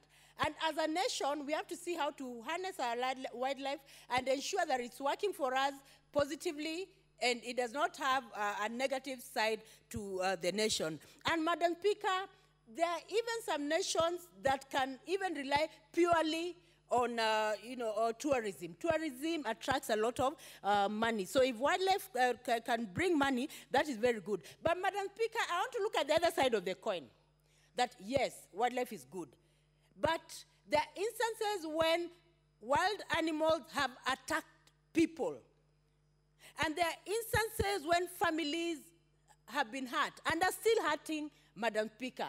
In a situation where animals have killed, lions have killed people, Madam Speaker, that particular family that is affected can never forget the rest of its life. In a situation, for example, Madam Speaker, where the sole breadwinner is even killed by wild game. Madam Speaker, it means that the entire family will be affected in many ways in terms of education, in terms of shelter, in terms of all the basic needs, in terms of the rights that are stipulated in the Constitution, Article 43, Madam Speaker. So we have to see that the constitutional rights of people in this country are not interfered with as a result of wildlife. And Madam Speaker, even the fact that some people are supposed to be compensated according to the senator and they are not compensated, I'm telling you, Madam Speaker, it is painful. It is unthinkable that people lost lives. People even became disabled as a result of being attacked by wildlife.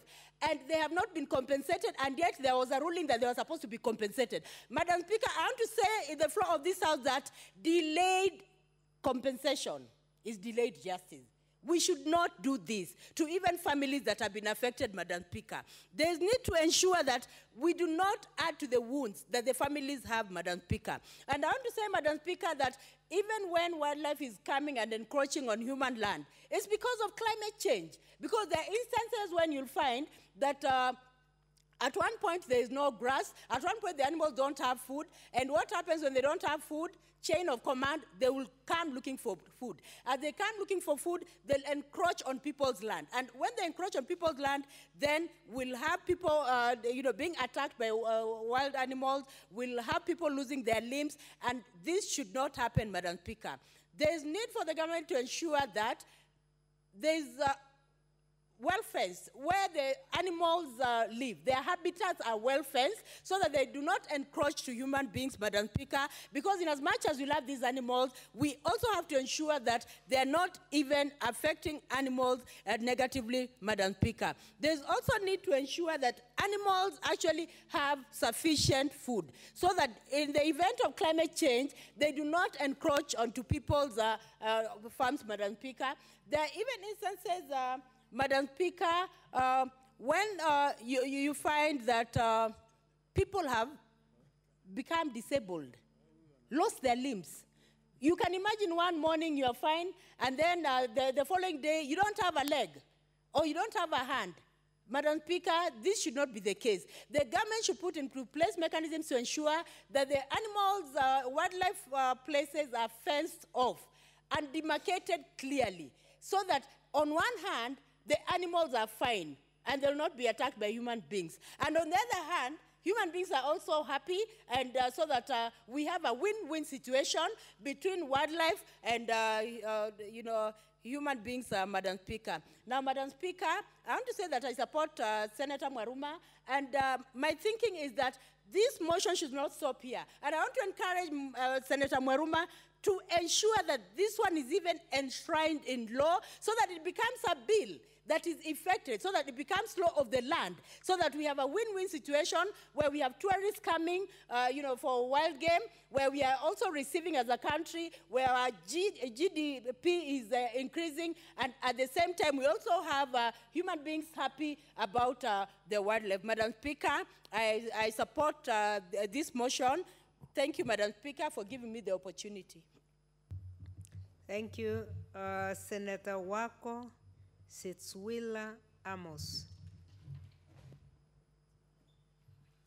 Thank you, Madam Speaker, for giving me this opportunity to speak on this very, very important motion by the Senator of Taita Taveta, Jonas Mwaruma.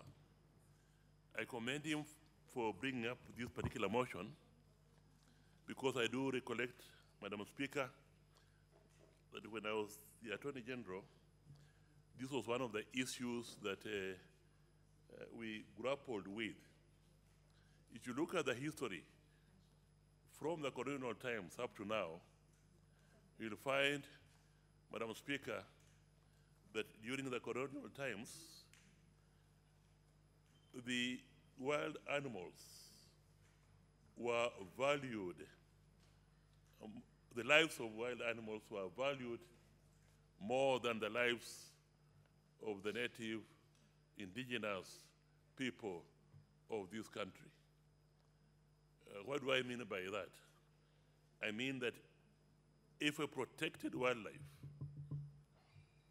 was killed, the punishment that was meted out to the indigenous African living in a particular village was far much worse than if the wildlife, by chance, killed the native in those days. It was, in other words, it was taken more seriously that the wildlife has lost its life at the hands of the native than that the native has lost his life at the hands, at the behest of the wildlife. That was during the colonial times. And I remember when we were the Attorney General, we changed a bit of the laws now to restore the balance and to give more prominence to the human being. And in fact, we did increase the amount of compensation that should be paid, which was, at that time, it was very, very low. We increased it.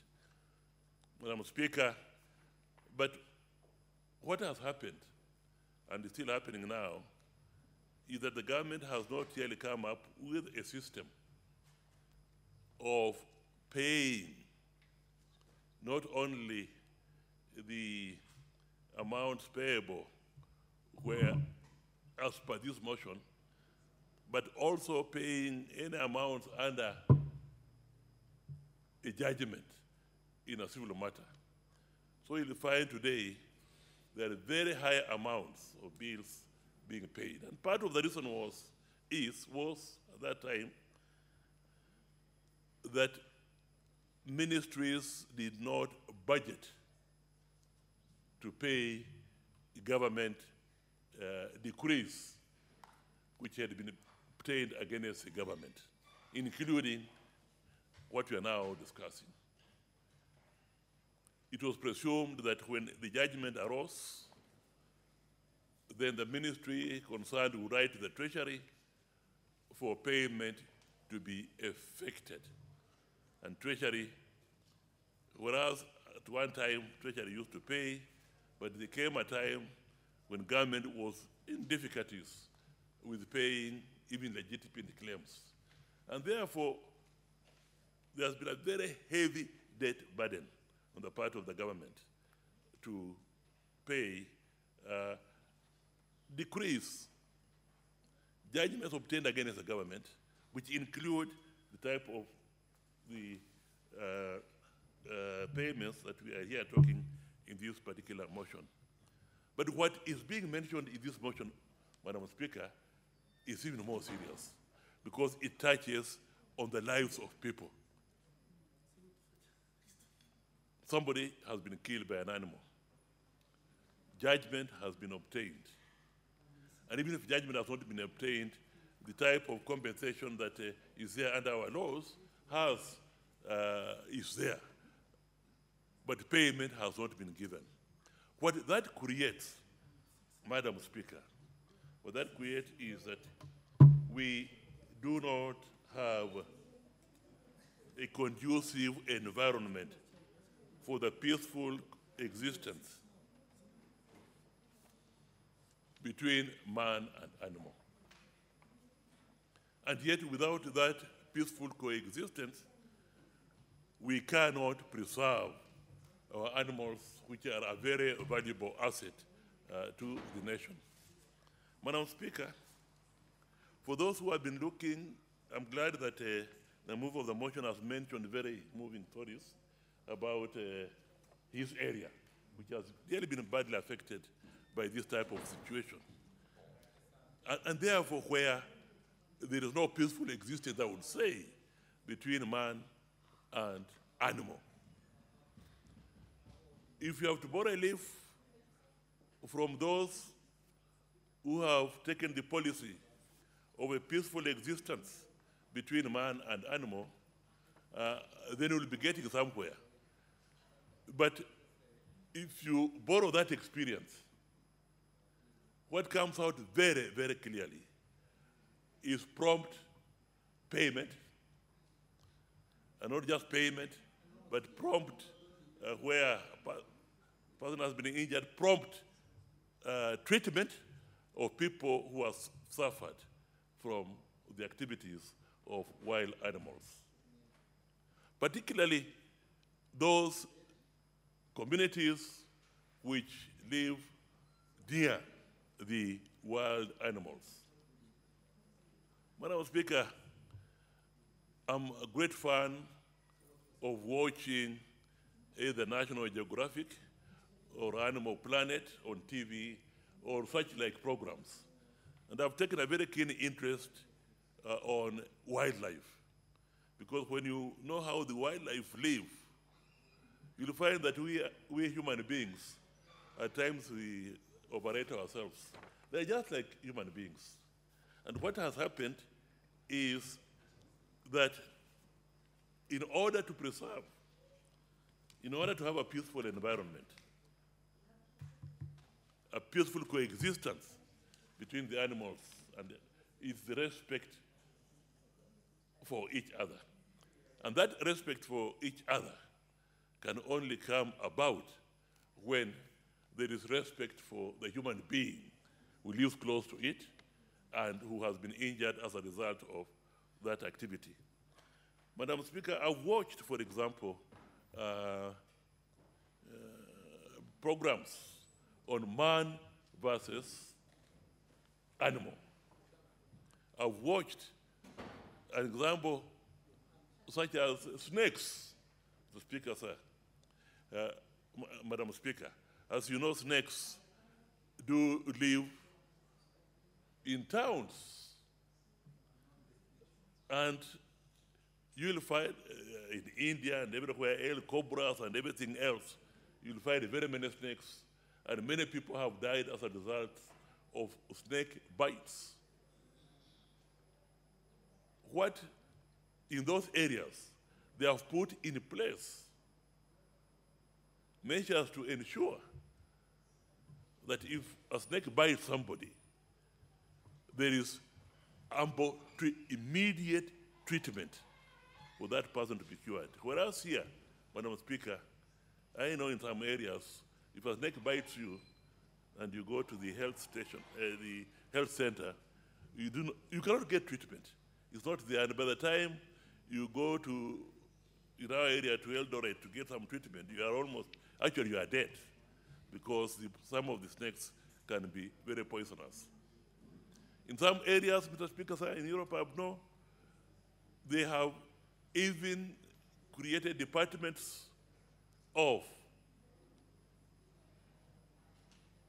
ensuring that if you spot a snake in an area, if you spot a snake in your own house, if you spot a snake on your farm, do not kill it. Report to that department. And they'll come and they'll capture that snake, and the snake will be captured nicely, and it will be released. It will be sent to some very far off area and be released rather than killed.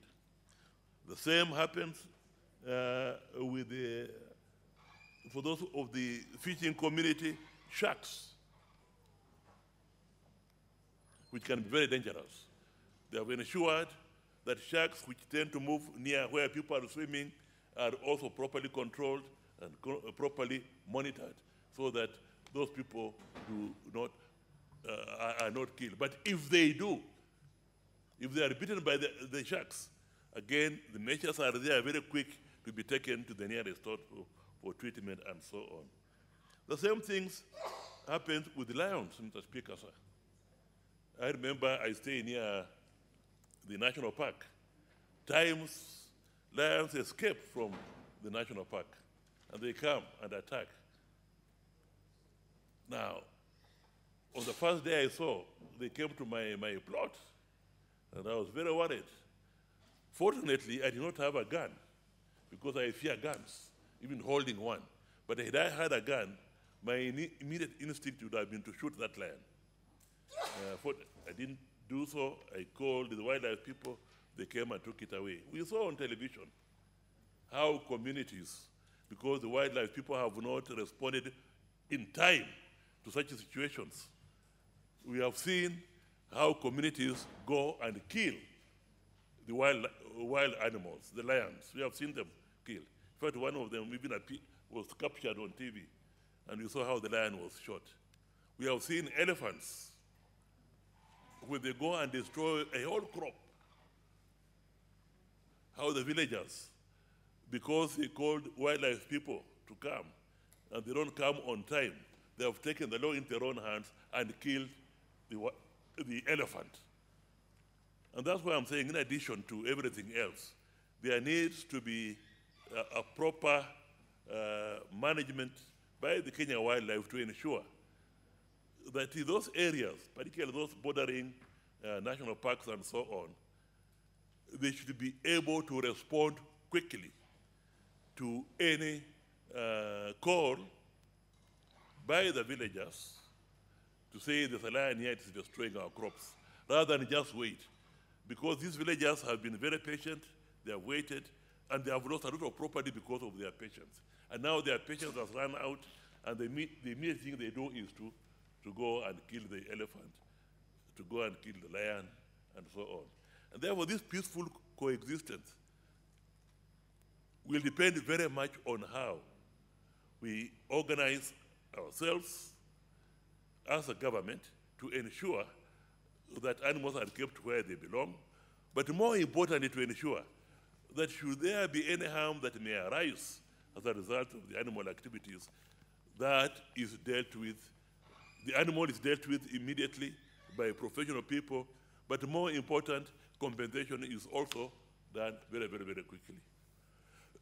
In some areas, Madam Speaker, it may very well be that there are very many elephants in Taita Taveta, or very many lions in a particular area. There is no harm in relocating those animals to some of the other areas where they don't exist, and to ensure that they live peacefully there, particularly where you have an overpopulation of a particular area. So, Madam Speaker, this conducive environment for peaceful existence, which this motion is also calling for, is an issue that must be addressed. And it's an issue, Madam Speaker, not just for the national government, yes, under the function 22, under the fourth schedule to the Constitution, it deals with the protection of the environment and natural resources, including, in particular, protection of animals and wildlife. That's a national government function. But also, it is under the county government's Regulation 10, implementation of specific national policies on natural resources and environment conservation policy is also on the county government. So I would really plead, and I agree with the suggestion that we must have adequate funds to compensate people promptly and efficiently. And that should be with the national government. But I would also plead with the county governments also to assist in that whatever incomes they may get from the national parks in their areas, and a number of them do get some income, something is set aside to ensure that the people affected by this are also promptly paid. But even more important, that they work in conjunction with the wildlife to ensure that whenever there's any complaint of any wild animal that has gone astray and which is destroying the lives and property of the people, that that particular animal is dealt with properly and humane. I don't know whether to use the word humanely, it's human, but and more what? And more in a good way dealt with and sent to its proper environment. With those few remarks, Madam Speaker, I support this, and I commend once again the mover of the motion, the senator of Taita Taveta, who has brought this motion to help everybody, but more particularly is concerned with the welfare of these people of Taita Taveta. But I can tell you that this is a motion that's going to help the entire Kenya. But in particular, for some of us who believe in animal conservation and so on, it's also going to help Kenya preserve a peaceful environment between the animals, and we are people, we are also just animals. So a peaceful environment, including us, is very, very necessary for this to go on. And it's in that peaceful environment, Madam Speaker, that we shall even be able to create more wealth for this country, because tourism is our resource, which we are very, very proud of. Particularly Nairobi being the only city in the world where you have a national park just nearby. So, Senator Marua, asante sana for bringing this motion, which will help everybody, including your own people of Taita Taveta. With those few remarks, I support. Senator Miriam.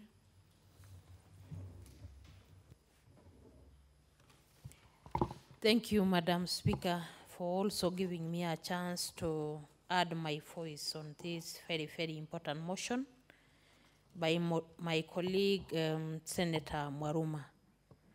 I want to congratulate him for having thought about this important aspect and a very, very important resource in his county and also in the whole Republic of Kenya. Madam Speaker, I know why Senator Mwaruma, whenever he talks, and mostly when he talks of wildlife, he talks with a lot of concern on it. When you go to his county, Taita Taveta, half of Taita Taveta is on wildlife conservation ranches that are still hosting so many wildlife, so much percentage, a bigger percentage of wildlife in this republic. Madam Speaker, wildlife or tourism is a very, very important economic aspect in this republic. It is equally a resource that we should take care of. It is an important resource, just like when we talk of sugarcane, when we talk of livestock, when we talk of any kind of a cash crop. Wildlife is equally the same. It contributes to the GPD of this country. It also contributes a lot in terms of the beauty of this country. And therefore, when Senator Mwaruma talk about how we can coexist, how we can be innovative in terms of building this sector, is thinking importantly for this country. Madam Speaker, this motion, as I was listening to him move, I was thinking that it should have contained an aspect of the implementation of a bill that was passed 2017. That is the Wildlife Conservation and Management Amendment Bill 2017, which was an amendment of the Mother Act of 2013. Why I'm saying so is because that bill is equally important, and it is also containing the same things that Senator Mwaruma is talking about in his motion. The only problem is that it has never been implemented fully. When we talk of compensation, that bill lays a good framework on who should be compensated the percentage of compensation, when are you supposed to be compensated, and the county wildlife conservation and compensation committees were also to develop a system of this compensation. But as we speak today, those counties wildlife conservation compensation committees are in place, but they are not working because SRC failed to give a framework of their remuneration or their salary scheme. SRC, together with the county governments, have never come up to know how much allowances were these committees to be given. So these committees have not been facilitated to be able to work. These committees, Madam Speaker, were supposed to sit down, come up with ways of compensating these people, come up with a framework to even build the wildlife management systems in the counties so that each county can even benefit more from the wildlife. But up to date, these committees are not working. And therefore, I was looking at how do we make sure that the ministry implement this bill, the ministry implement this motion. It's high time that we think about how we can build tourism in our country. Recently, we were lucky to have gone to Indonesia with Professor Ongeri. And when we were talking about development in provinces or in regions, this country or that particular country has come up with ways of promoting and enhancing tourism in those areas where tourism is a resource. And you get that every village has a tourism fund that is contributed to through tourism in terms of hotels, in terms of any kind of tourist activity that goes on in those villages. And I therefore think that it's high time our government motivate those counties that have wildlife as a way of promoting tourism, so that if these people cannot be able to grow crops because of the harsh climatical condition, then therefore they can benefit through wildlife, which is a resource in their counties. Madam Speaker, when you talk about Taita Taveta and many other counties with wildlife, some of these people cannot even be able to grow crops because most of the time, these wildlife do not stick in the national parks or in the wildlife reserves. They most of the time come even into the people's farms and damage crops. Some of them even kill the domestic animals which are kept in those homes by the farmers. And therefore, these people suffer quite a lot in terms of damages.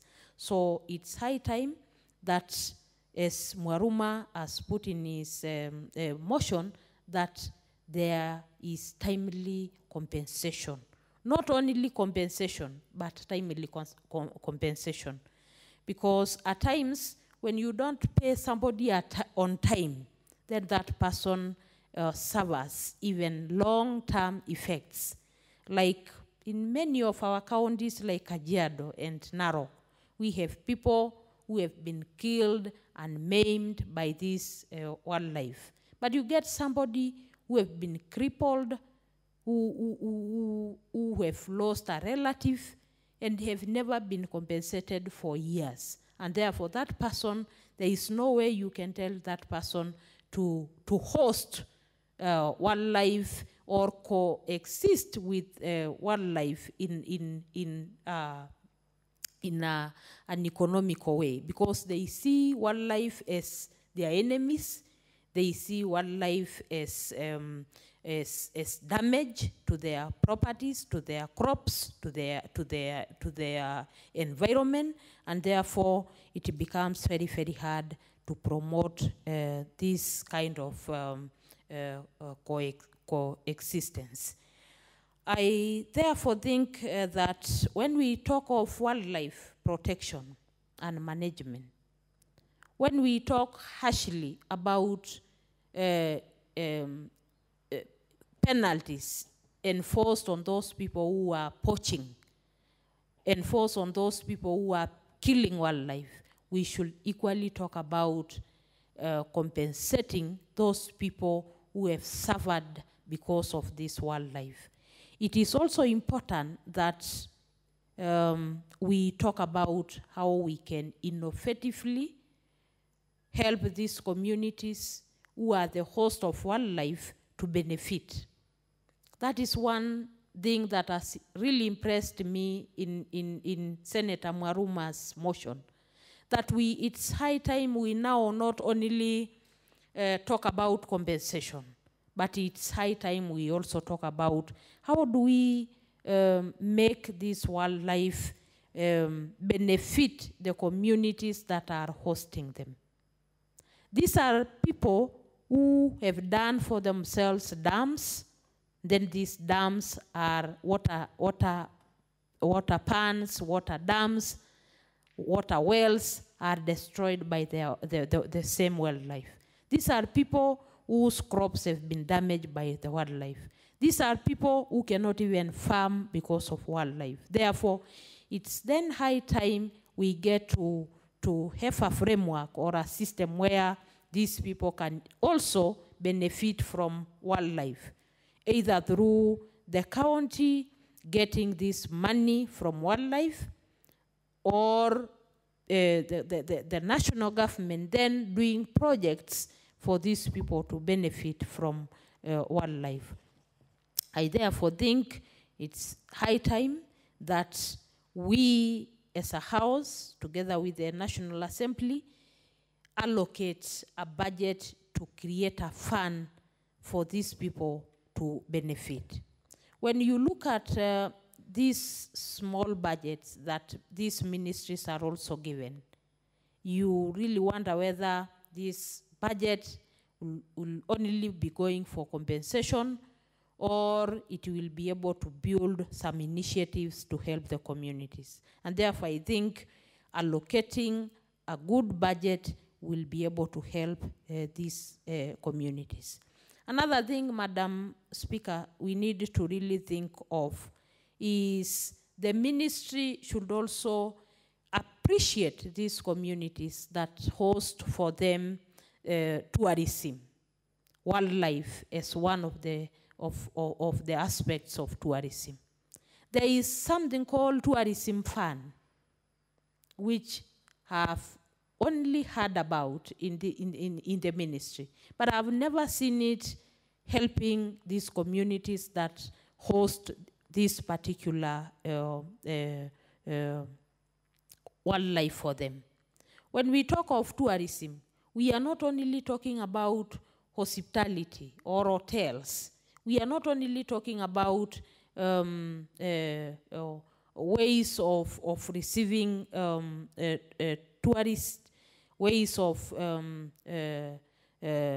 taking them to look at the wildlife, but we should also look at how else can we also help these communities that are also helping the country in terms of hosting these animals, and also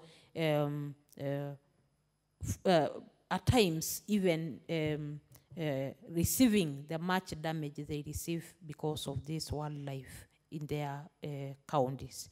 So, Madam Speaker, I think this is a very timely motion, but I think this House also needs to look at the implementation of the Wildlife Bill 2017 so that we don't just create policies, we don't just create bills, we don't just do motions and they are left there. We need to make sure that they are well implemented, and therefore we need to follow up the implementation of this bill. Another thing that we may also need to look at as a House, we also need to look at the operation of wildlife management and conservation in our counties, and how we can also get revenue from it, and how this wildlife can also benefit our counties as a resource, so that we are just not getting being compensated or receiving the damage, but also getting the benefit from them. I thank you for giving me a chance to contribute. Thank you, Senator. Senator Mbogo George Ochilo Ayako. Thank you, Madam Speaker, for an opportunity to contribute to this wonderful motion. I want to take this opportunity to thank the Senator from Taita Taveta for the concerns he has raised on behalf of his constituents. And I also want to appreciate the very good contribution that colleague senators have made towards this motion.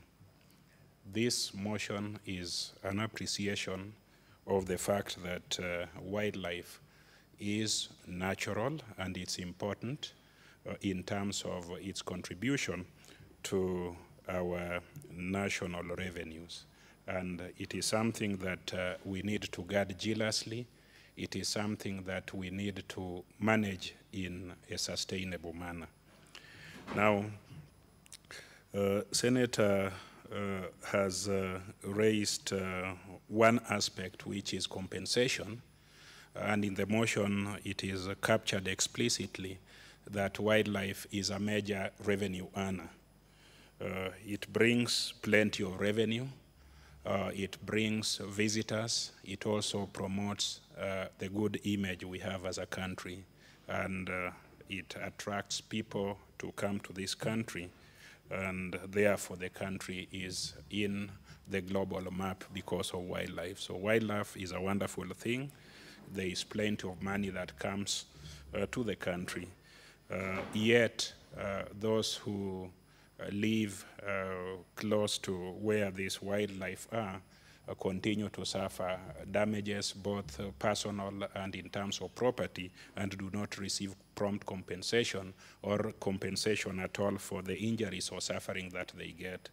So it is important for us as a House, it is important for us as people, and it is important for us as government to find a way of ensuring that in as much as we get revenue from keeping and sustaining wildlife, we also look after the welfare, both economic and medical welfare of our people, so that they do not suffer, they do not get injured, they do not get maimed, and do not get compensation having had injuries arising from being proximate or close to wildlife. So it's very important that we find a way of doing it. The reason why this is important, in our own admission and the admission of senators who have contributed here, is that money comes in. So there shouldn't be a problem with setting aside some of that money to ensure that the losses that arise from this noble and wonderful activity is not visited on harmless people whose mistake is only to live close to wild animals. But there is also an aspect that we need to look at, and we need to look at very keenly. we need to examine why the conflict is on the rise. We need to find out why the animals, get out of their confinement and invade our property, invade our peace. And we need to put in place mechanisms of mitigating against some of the causations or things that cause the wild animals to live where they are supposed to be and encroach or invade territory that is normally occupied by human beings. If we do not address this, then what is going to happen is the intensity of the conflict will increase, and with increased intensity of the conflict, I think the amount of compensation that will be sought or that will be necessary to create tranquility may become unsustainable to government. So it is important to find out, for instance, why animals like elephants have to leave their pack and roam in certain places where human beings settle. It is important to understand why lions have to leave Nairobi National Park or any park and go to other places in search of what they are looking for and come across human beings and therefore exacerbate the conflict and cause the need to have this compensation. At some given stage, because of the pressure that we experience as human beings that force us to encroach the animal settlement areas, the same pressure is probably experienced by the same animals. So the same animals will also have to leave their natural settlement area and come to where we are settled. So it is very, very important as we look for resources, as we set aside funds to compensate those who have suffered personal losses, losses to property because of wildlife. We also look for resources to ensure that we are able to keep what is called a safe distance, what is called a productive and peaceful distance between ourselves and the wildlife without having to promote this conflict. Now, many of us senators here may speak quite emotionally about loss of life.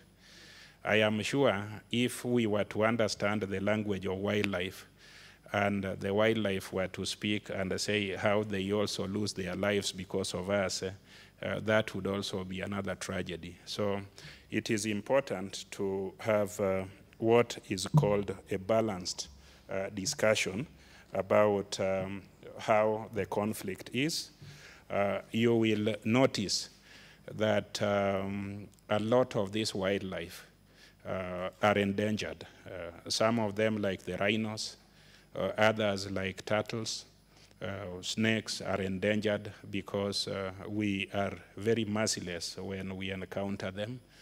Some of them are extinct because of our desire for money, and we move without regard to the fact that our children will dearly miss them when they become extinct.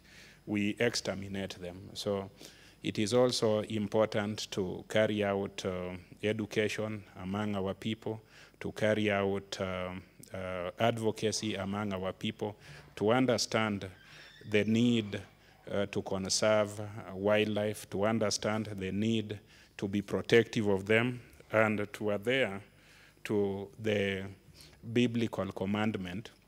If you look at Genesis chapter 1, verse 28, although we were given sovereignty over all the creations, we were directed that we should manage them and we should ensure that they do not become extinct. So it is important for human activities to be balanced against the need to sustain management of environment, management of resources that are given to us by nature. And by extension, if you look at that argument, you will also find out that If you look at the Bible, for instance, or you look at the Quran and you look at the order of creation, I think wildlife, both botanical and zoological, came into existence before human beings. So if you were to appear before God's court and say that you own the land, perhaps the animals owned it before us, or they owned the waters before us, because the order of creation is that human beings were created the last, and we found all of these animals and all of these crops in existence, or these plants in existence before us. So as we think about how to balance this conflict and also compensate members of this good society called Kenya, who have suffered losses because of wildlife, let us also understand that if you were to have an advocate for wildlife on the one side and advocate for human lives on the other side, perhaps we would lose the case, because they were here before we were there. And their rights to also roam all over the place, including the city, could even be superior to our rights because we came after them, if ownership is on the basis of who came first. But that is neither here nor there. Now, to get back to the county where I represent, which is Migori County, many of our people also come into conflict with wildlife, particularly the fishing community the fishing communities in Lake Victoria. You find people getting attacked by hippos, people getting attacked by snakes, and people getting attacked by crocodile. The need for compensation for these people is as dire as the same need is in Taita Taveta. And this motion will go a long distance, a long way in ensuring that we are all compensated. I am yet to find any county in Kenya without human-wildlife conflict. So this is a motion that, in my view, should receive the unanimous and unequivocal support from both sides of the House, but there is also need to expand it further and ensure that there is sustainable management and sustainable look after the entire issue of the well-being of wildlife, so that we as human beings are able to have and to keep as many as possible of the natural things that God has given unto us, and also to ensure that as we keep them, if we get injured in the process or if we lose property, we also have compensation. With those very many remarks, Madam Speaker, I beg to support and thank my colleague for this very wonderful motion. Senator Hargura Godana.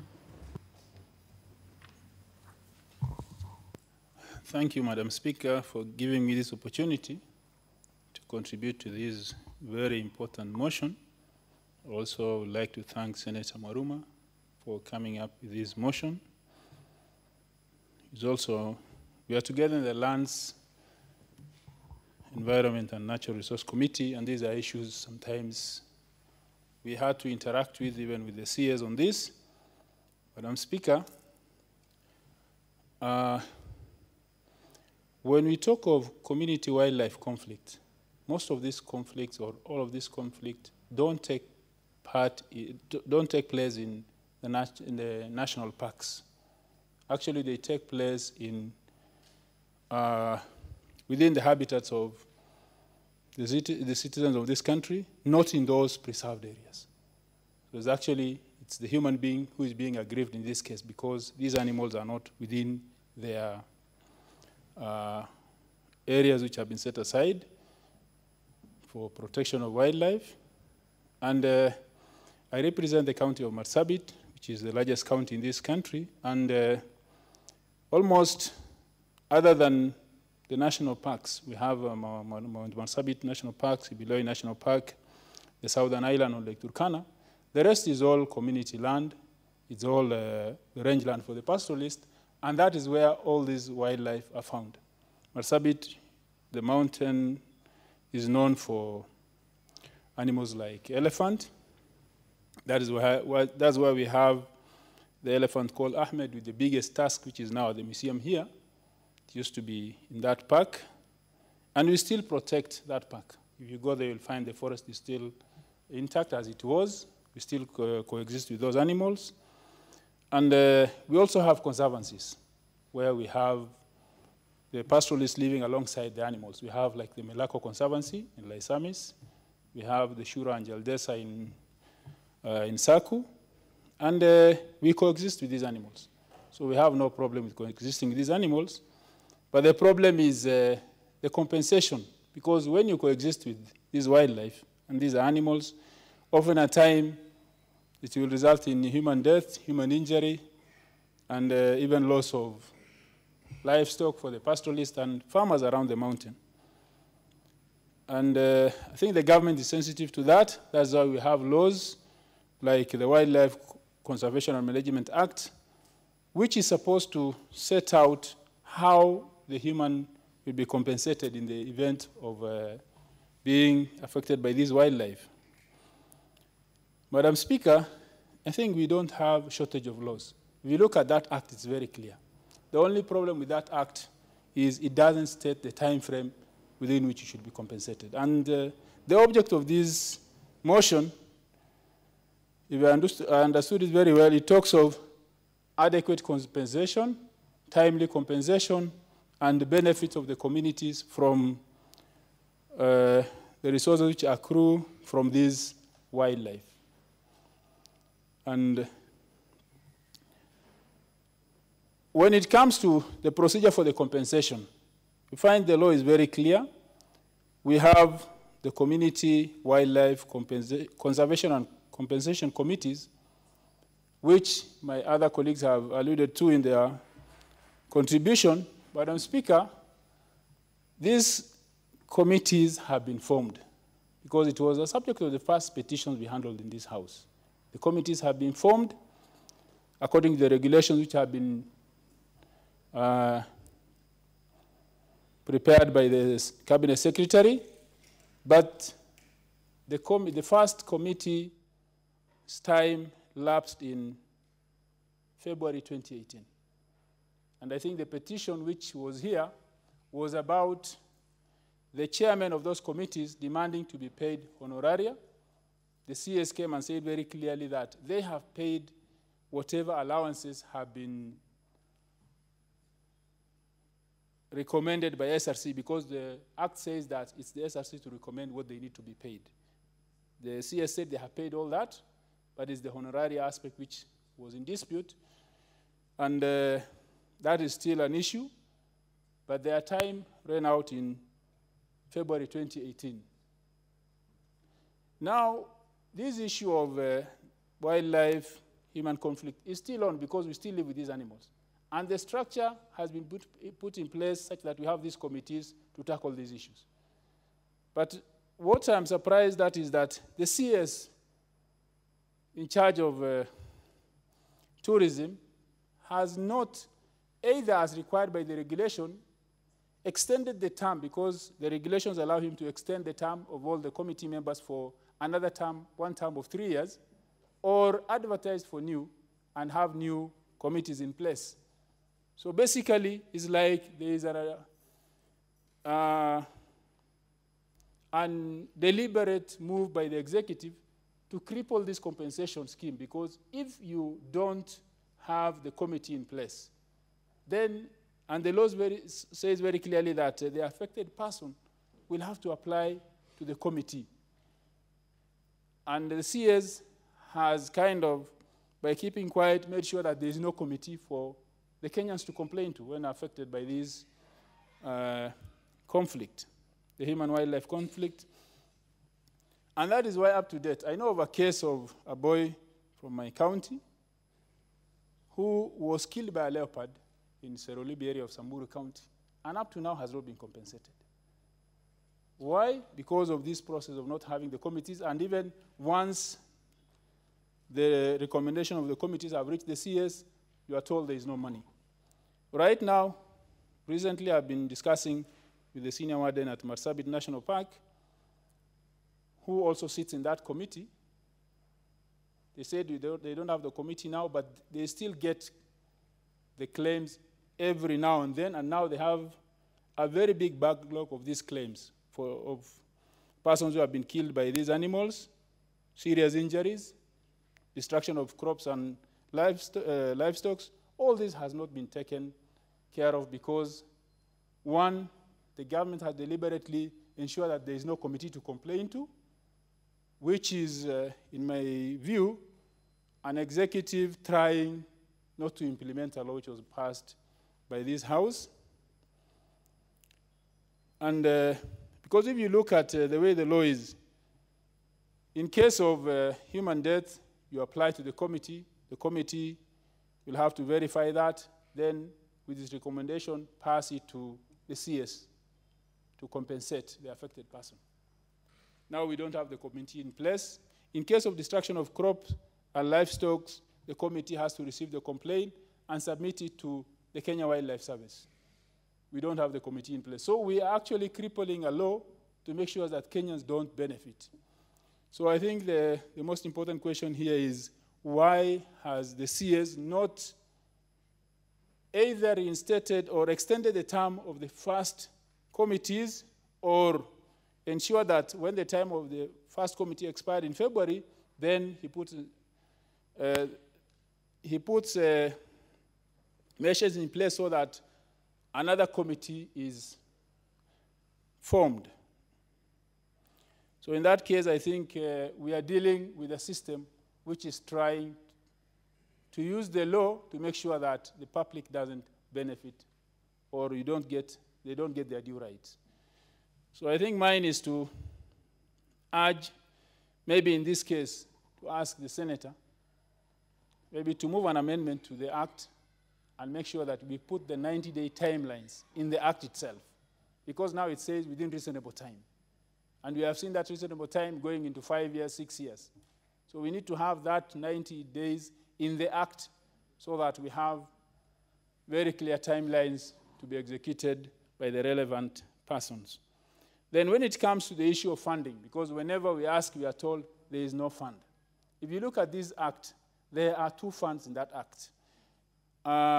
Clause 24 talks of wildlife. There is the Wildlife Compensation Scheme, under which we have also the Wildlife Endowment Fund, which is supposed to have monies which are allocated by Parliament. And also, Madam Speaker, we are having an issue here. We are talking of the government to set aside, or the Treasury to set aside, adequate fundings for this scheme, for the compensation. Then how does that sit with the issue of money bills? Because we are not supposed to come up with maybe anything which has the financial implications. So we also have to see how we can work through, maybe through our colleagues in the lower house, so that this is actually effected.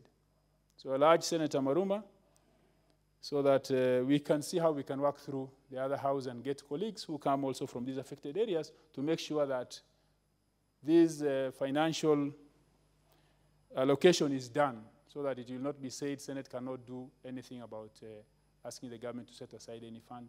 Then they'll say it's a money bill. If we try to even amend the law that way, but we can still use, I think, our colleagues in the lower house to make sure that that is taken into account. So I'd like to once again thank Senator Maruma for bringing up this issue, because it's an issue which is affecting all our people, and we have to make sure that the executive should not circumvent the law by saying there are no adequate funding, while we have funds in this act which can be used for that purpose. And we should also not allow them to cripple acts like this by not having the relevant committees in place, because those are the 2 points now which are hindering our people to get compensated. Because these two, if you don't have the committee, then the question will be, who are these people complaining to? the victims of this human-wildlife conflict will not have anybody to complain to because the committee is not in place. And once the committee is in place, then there is the issue of adequate funding. So we have to tie the two, make sure that there is funding specifically set aside, because you know this thing will be coming up. Instead of having to wait for the budget, then we also have, just like maybe in the case of the road sector, you have roads fund which is set aside, like the Kenya Roads Board operates that fund. So even from what is generated from tourism, which tourism mainly has a lot to do with this wildlife, then we need to have some funds set aside from the tourism fund, specifically to cater for this human-wildlife conflict, so that there is always fund to compensate our people once they are affected by this wildlife, which we appreciate as part of our heritage, which we keep within our counties, within our rangeland, within the conservancies, which we create as communities. These conservancies are community-run. And once we do that, then there must be a way of making sure that once we have that kind of a conflict, then there is already funds set aside to compensate them. Thank you, Madam Speaker. Thank you, Senator. Senator wako Naomi Jilo.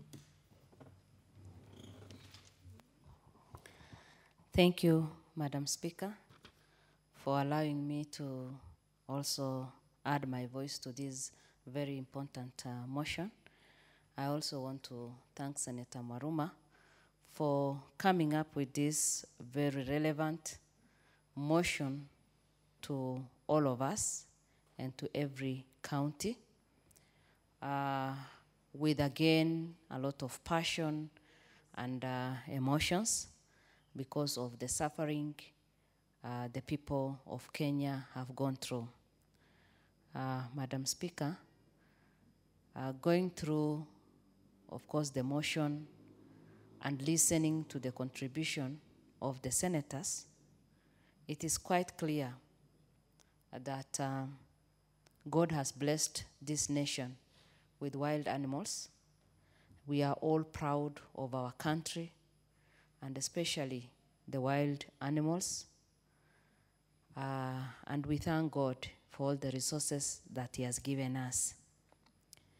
But again, when you look at the other side, you can clearly see the destruction of property and the number of people that have lost their life or have been injured in the past by the wild animals is quite huge. And in a way, this has also increased the poverty of our people because crops have been damaged and also properties have been destroyed. And so there is need for us to deliberate on this and see how we can create that conducive environment for peaceful coexistence. In Kenya, we are well known for working for peace or peaceful coexistence between different ethnic groups and conflict and resolution management between different people. But from this debate and from our own experience, it is clear that peaceful coexistence is also relevant between human beings and also the wild animals that God has given us. Conflict resolution and management is not only relevant to human beings, but also to us as human beings, and also between us, of course, and human and wild animals. Madam Speaker, when we have the laws in place, but we do not implement, then the people who suffer are the people at the grassroots. And we know very well that many of our people have gone through a lot of suffering. We've talked of compensation, and compensation in Kenya, of course, is relevant because it's relative, because you can only be compensated when you have someone somewhere. And as we always say, you must have somebody, you must have a godfather somewhere for you to be compensated, or for your needs to be known, or for your file to be alive always.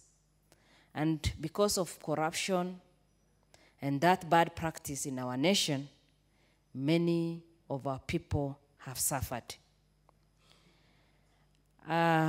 Madam Speaker, beside the many things that have been introduced or suggested, I think there is need for us to suggest that our people, the people who live close to wildlife, the park and everything, the national parks and close to these wildlife animals, they need to have some, training, capacity building done, so that they can defend themselves. They need to be given some life skills. When that happens, when an animal comes, what happens? And most of the time, children are always victims and they suffer. But with the training, if we equip our people well, then they will know what to do when that danger comes. The government, again, is to provide protective measures or to put in place protective measures. Good fence. I know this needs a lot of funds and a lot of money, but where I come from, our people in Marsabit, I thank God for our senator who spoke before me. And as he was speaking, I was picking some of the very important things that he was saying. In Marsabit, we are blessed with that big or huge forest where we have all different types of wild animals. And the areas adjacent to the park have suffered. Areas like Songa, Kituroni, Karare, Badasa, Diribgombo, and even part of Sagante area. Farmers have lost a lot of their properties, and also their farms have been destroyed. Animals have been lost. They keep on losing goats and even their cows.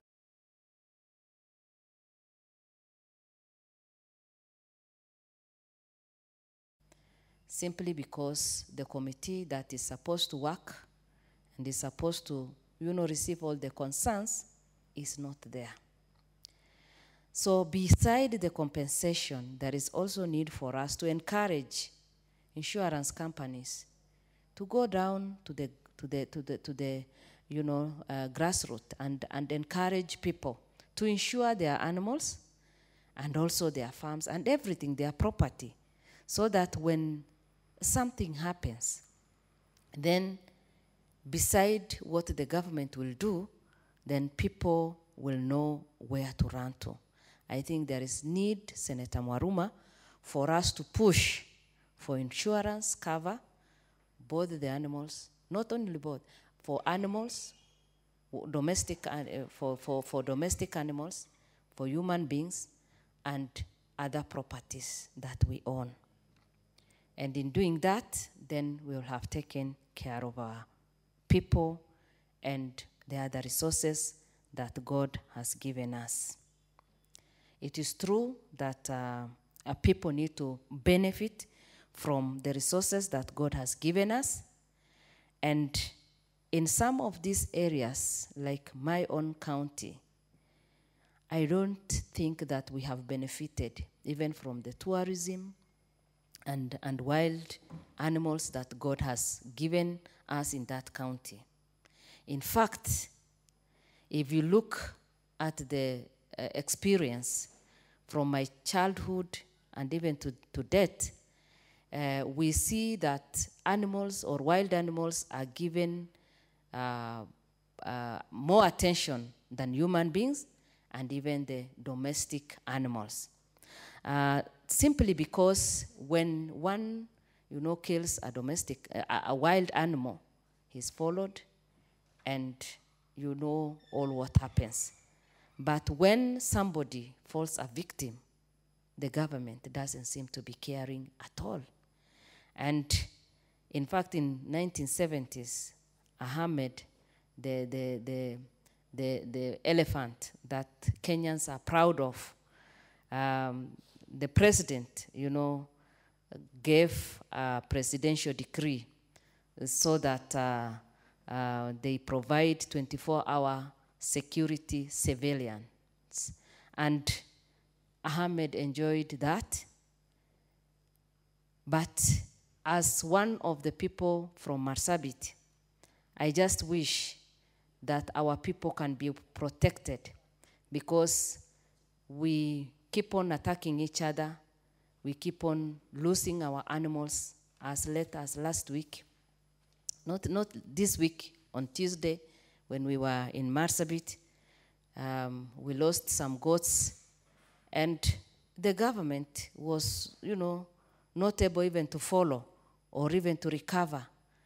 And if the government, as early as 1970s, could provide, 24-hour security surveillance for an animal, for that Ahmed elephant that we are all proud of, why are we today in 19th or 20th century, we are not able to protect, 21st century, we are not able to protect our people, and our people keep on suffering and losing their animals? I think there is something that is not right in our nation, and as Senate, we should stand so that we can protect the people that, God has given us, so that we can speak for them and protect them and protect their interest. Madam Speaker, the motion suggests that enough funds be allocated and compensation be done. And it also suggests that we ensure that victims and families of victims of human-wildlife conflict are always compensated within 90 days.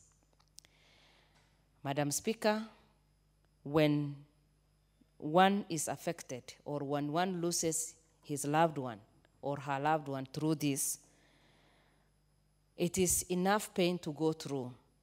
And when you know that you're supposed to get something, a kind of a compensation, and you are not able to get, then you keep on mourning and suffering.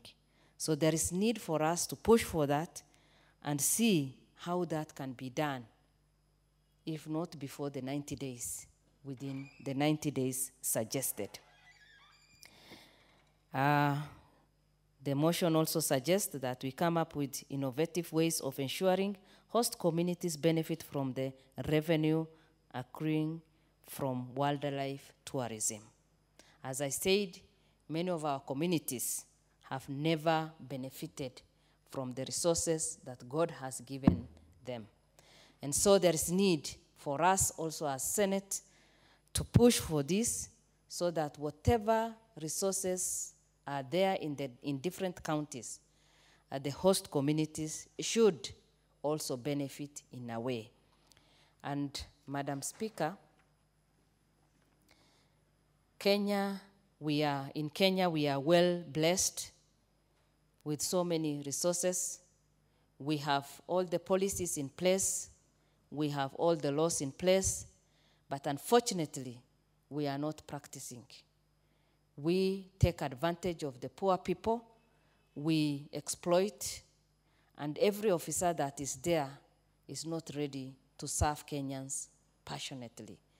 And so my request is for those who are already affected and who have already suffered, should be compensated immediately, and proper measures be put in place for any other person who will fall a victim.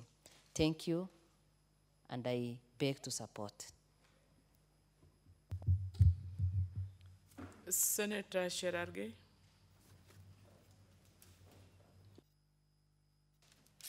Thank you. Thank you, Madam Speaker. From the onset, I want to thank Senator Johannes Mwaruma for this motion. Madam Speaker, I agree. This issue of wildlife, human conflict has been a very serious issue in this country, but it seems all of us are more, we're more concerned about the welfare of the animals as opposed as the communities who live across. Madam Speaker, where we border together, because you are my neighbor down there, is we have a predominance of snake bites, and some of the time, the last time I was in Kisumu, the Omieri issue and what have you that originated from Nyakach, and that area is predominant because it's very hot, and where sugarcane are grown, there are so many cases, especially the strip of Chemelil, Chemase, the lower part of Tindred constituency or sub-county. There are so many people who are being bitten by the snakes. Even towards Kakamega Forest, along the Masab strata, you find that there are so many people that are being bitten by the snakes, Madam Speaker. And therefore, unfortunately, where also we have wildlife in a place called Kingwal, there is a name I can't pronounce, it's Sisatunga, something like that, that lives, and you find that the incident around Kimonde River in Chesumei sub-county, where some young men just picked, I think they just picked an on that belongs to that rare species, a form of antelope, and they were arrested.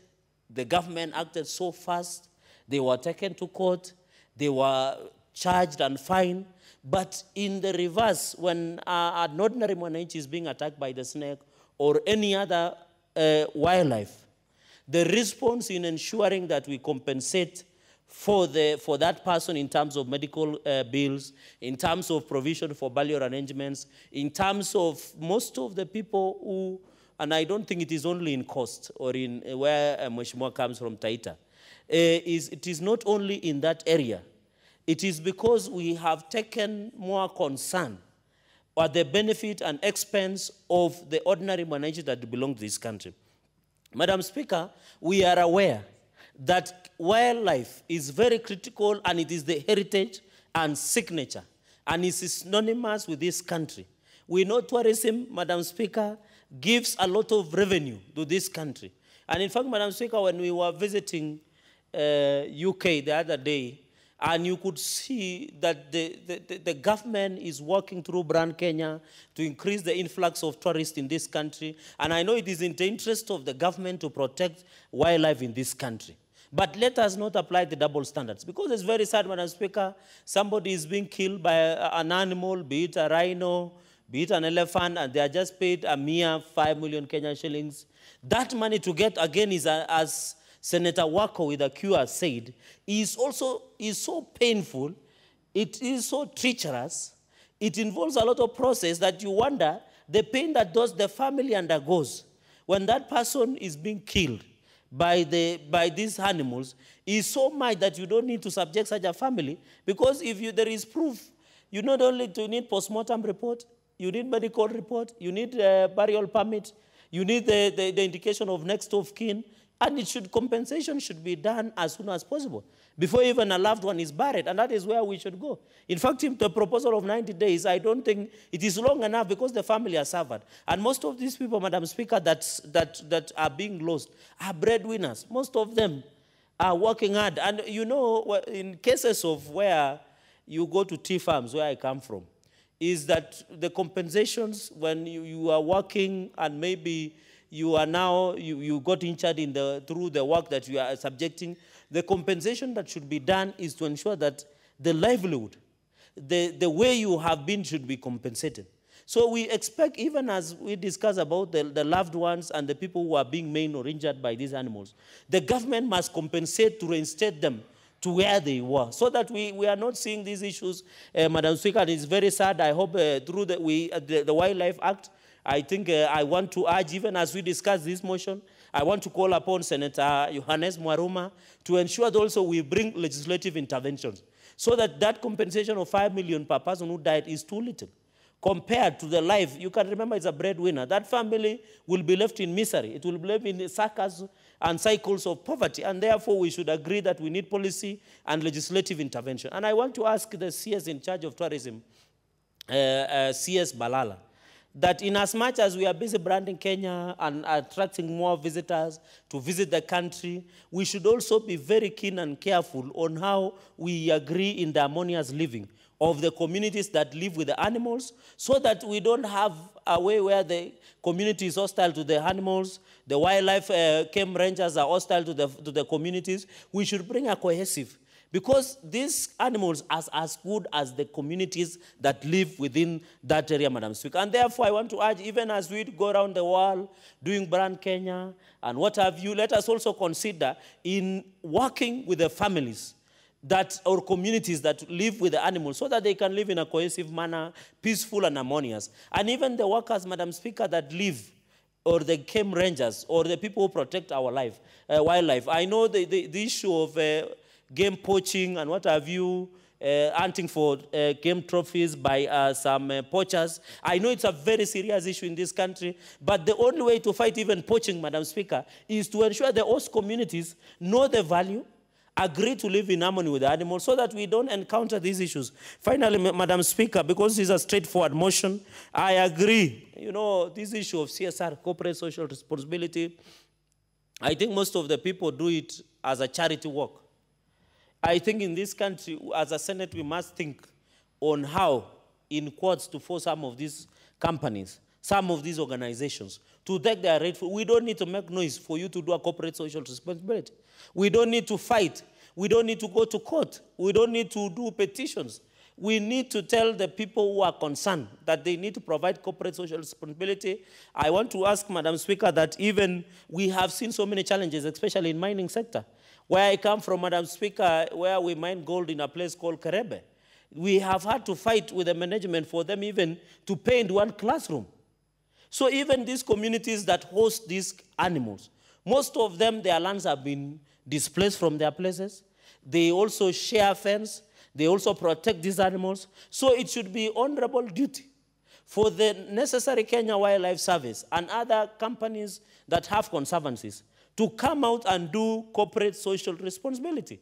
And I think this country, Madam Speaker, we are tired where you get a company, be it a local company or multinational, be it a government agency, that you need to go and beg for people to be given even a public toilet to be built, for people to be built even a dispensary, a maternity wing. And I think the issue of corporate social responsibility in this country, Madam Speaker, we need our Senate to look at it in terms of legislative intervention, in terms of policy interventions, so that at the end of the day, Madam Speaker, we don't need to sanitize, because some of these people, and you know, one interesting thing with this, Madam Speaker, with some of these multinationals, they are too busy and too concerned for the public playing to the public gallery, say that they only do it when they want media to see them they are doing something good. And you know, I heard there was some conversation the other day that even we are taught in church, I don't know where people go to church nowadays, I don't know whether we are reading the same Bible or a different. They say when you give with your left hand, net loan, your right hand known. But now with social media age, when you give something, when you help someone, you want to publicize from here to Timbuktu, or even to South Africa or to America, so that people know that we have assisted. Let us ask these companies and multinational and agencies that invest, be it the natural resources, be it Kenya Wildlife. We don't need media to do some of these things. We don't need public relation exercise. We don't need to play to public gallery. We need to do CSR as a duty. As the story, Madam Speaker, as I wind up, there is the story of the Good Samaritan. You don't need to show off, to do media frenzy that Kenya Wildlife Service today has paid 100 students school fees. Why don't we do it without the public PR?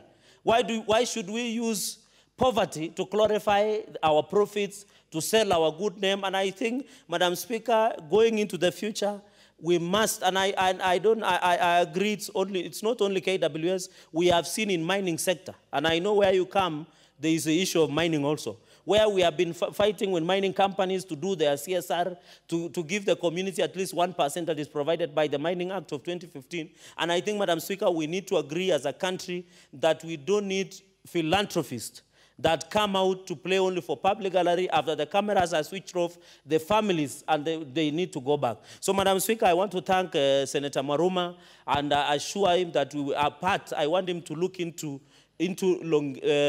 longevity of this issue. If it is possible, after this motion, kindly try and come with possible amendments to wildlife laws so that we can do both legislative intervention and policy intervention and ensure our people get justice. And I can assure you, we want also, Madam Speaker, to call upon courts.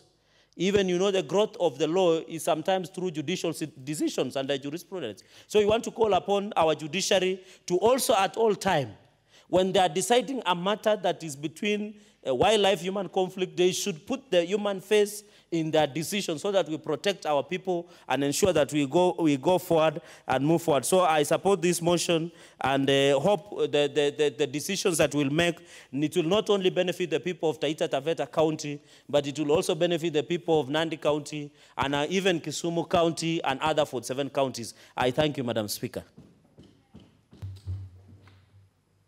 Senator Pukisho Samuel.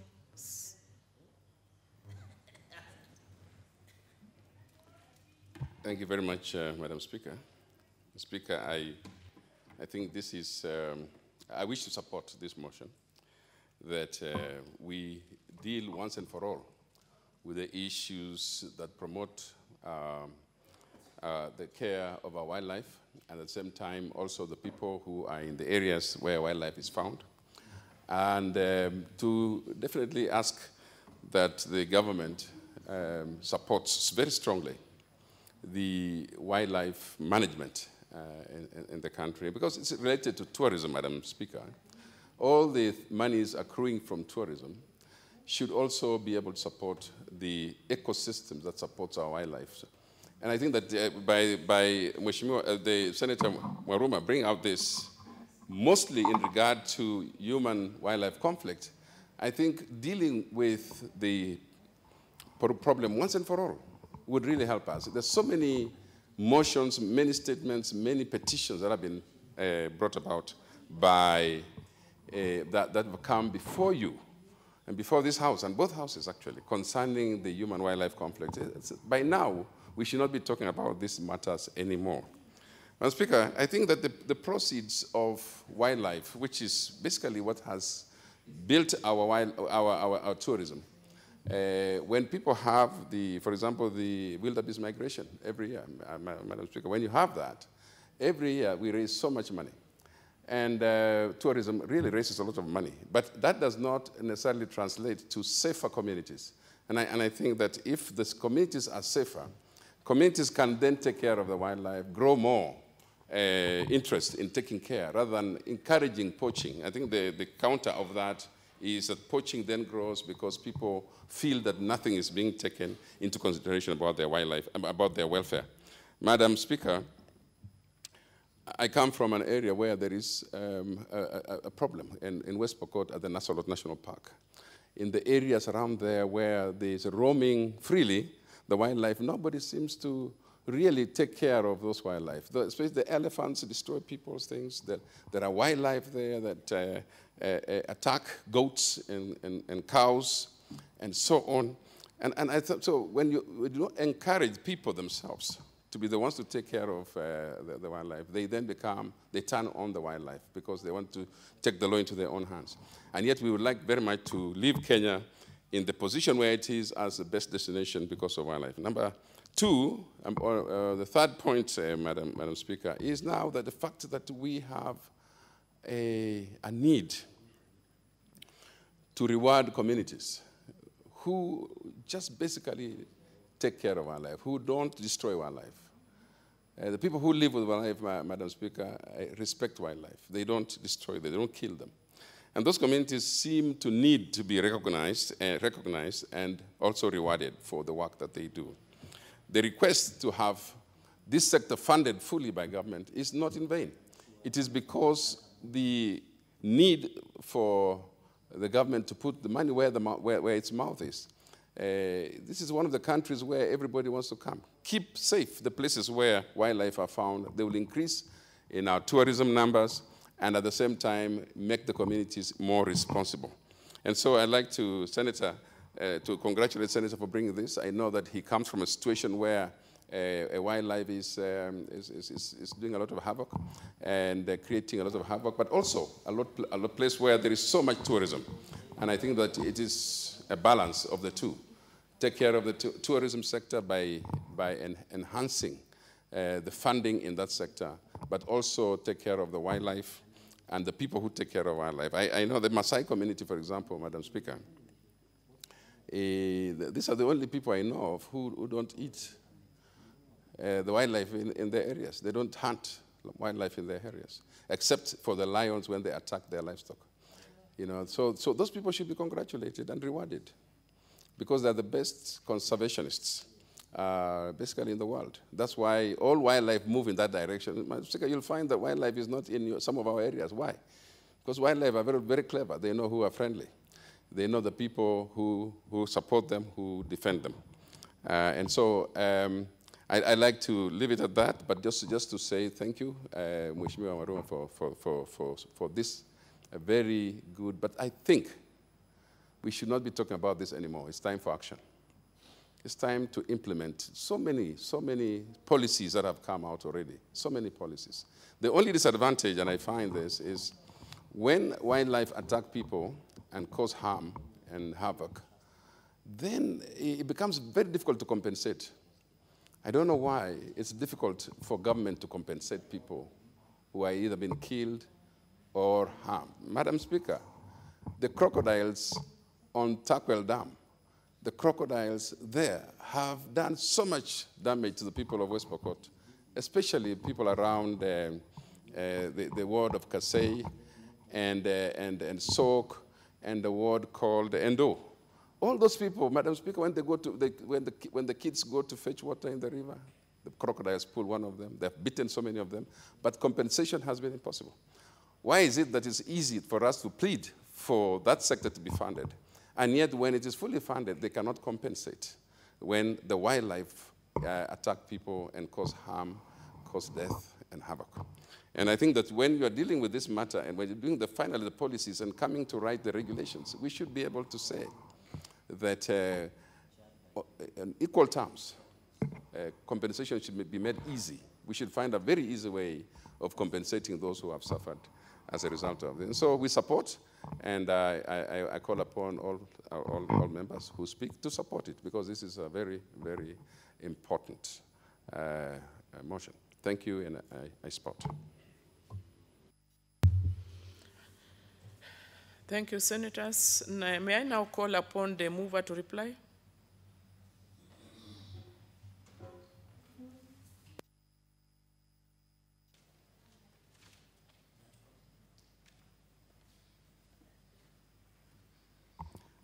Thank you, Madam Speaker. I beg to reply. We have seen from the discussions that this motion has been given the importance that it requires, and everybody, or most of the speakers, have been stating almost categorically that the importance of wildlife in our economy is something that cannot be gainsaid.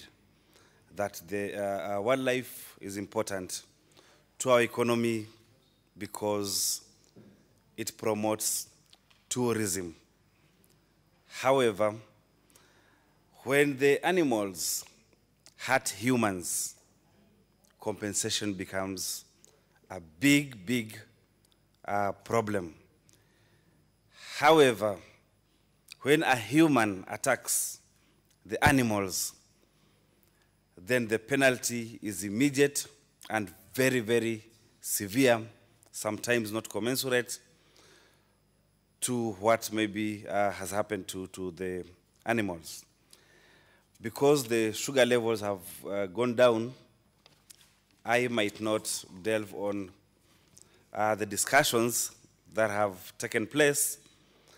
What I would want to say is that I have considered, or I will consider, the discussions, very important discussions in this motion, and there are suggestions, Madam Speaker, that we need to do an amendment to the Wildlife Management Act to put or to insert the timelines for compensation of people who are aggrieved, people who are hurt as a result of human-wildlife conflict.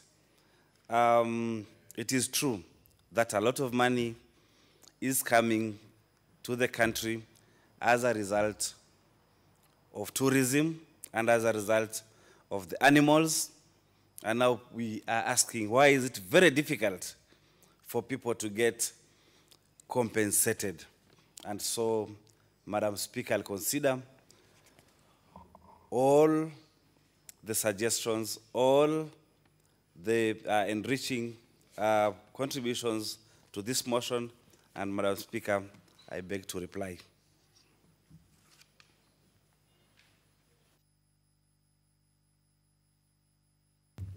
Honorable Senators, this motion does not concern counties, and I therefore put the question.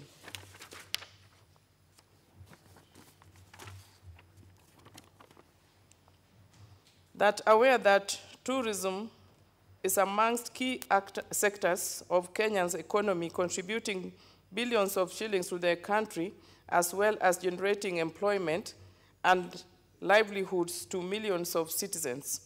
Further aware that Kenya is endowed with different wildlife species which contribute substantially to the national economy through tourism.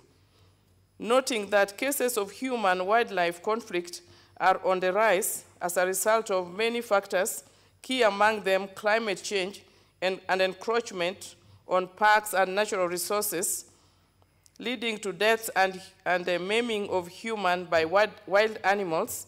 Further noting that there is need to create a conducive environment for peaceful coexistence of humans and wildlife in the same space, given the importance of wildlife not only to our economy but to ecological as well. Concerned that victims and families of victims of human-wildlife conflict are not being compensated for loss of lives, being maimed, or loss of their means of livelihood due to failure of the Treasury to allocate adequate funds for this purpose, contrary to the Wildlife Compensation Management Act 2013. Further concerned that the regions and communities hosting the wildlife are marginalized and do not benefit from the proceeds of tourism in their areas.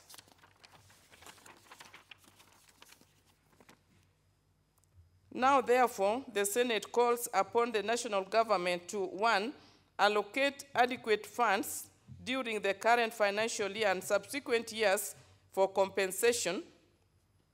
2, ensure that victims and families of victims of human-wildlife conflict are always compensated within 90 days of submitting their claims. And 3, come up with innovative ways of ensuring host communities benefit from the revenue according to wildlife tourism.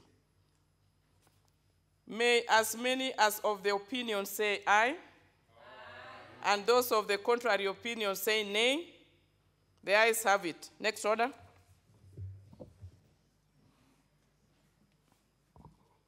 Order number 9, motion, report of the 6th ordinary session of the 4th Pan-African Parliament. Next order. Order number 10, motion, report of the Senate delegation to the inaugural Commonwealth Parliamentarians Forum. Next order. Order number 11, motion, report of the 138th Assembly of the Interparliamentary Union. Next order.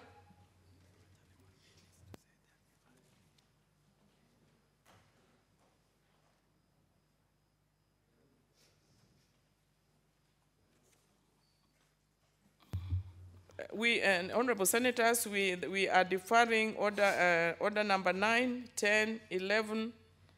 Next order. Order number 12, motion, report of the Senate delegation to the African Parliamentarians Network Against Corruption Conference. That is also deferred. Next order. Order number 13, motion, report of the 62nd session of the Commission on the Status of Women. Also deferred. Next order. Order number 14, motion, report of the 49th session of the African Caribbean Pacific Parliamentary Assembly and the intersessional meetings. Deferred. Next order. Order number 15, motion, report of the Standing Committee on Labor and Social Welfare on the 218 Commonwealth Games. Deferred. Next order.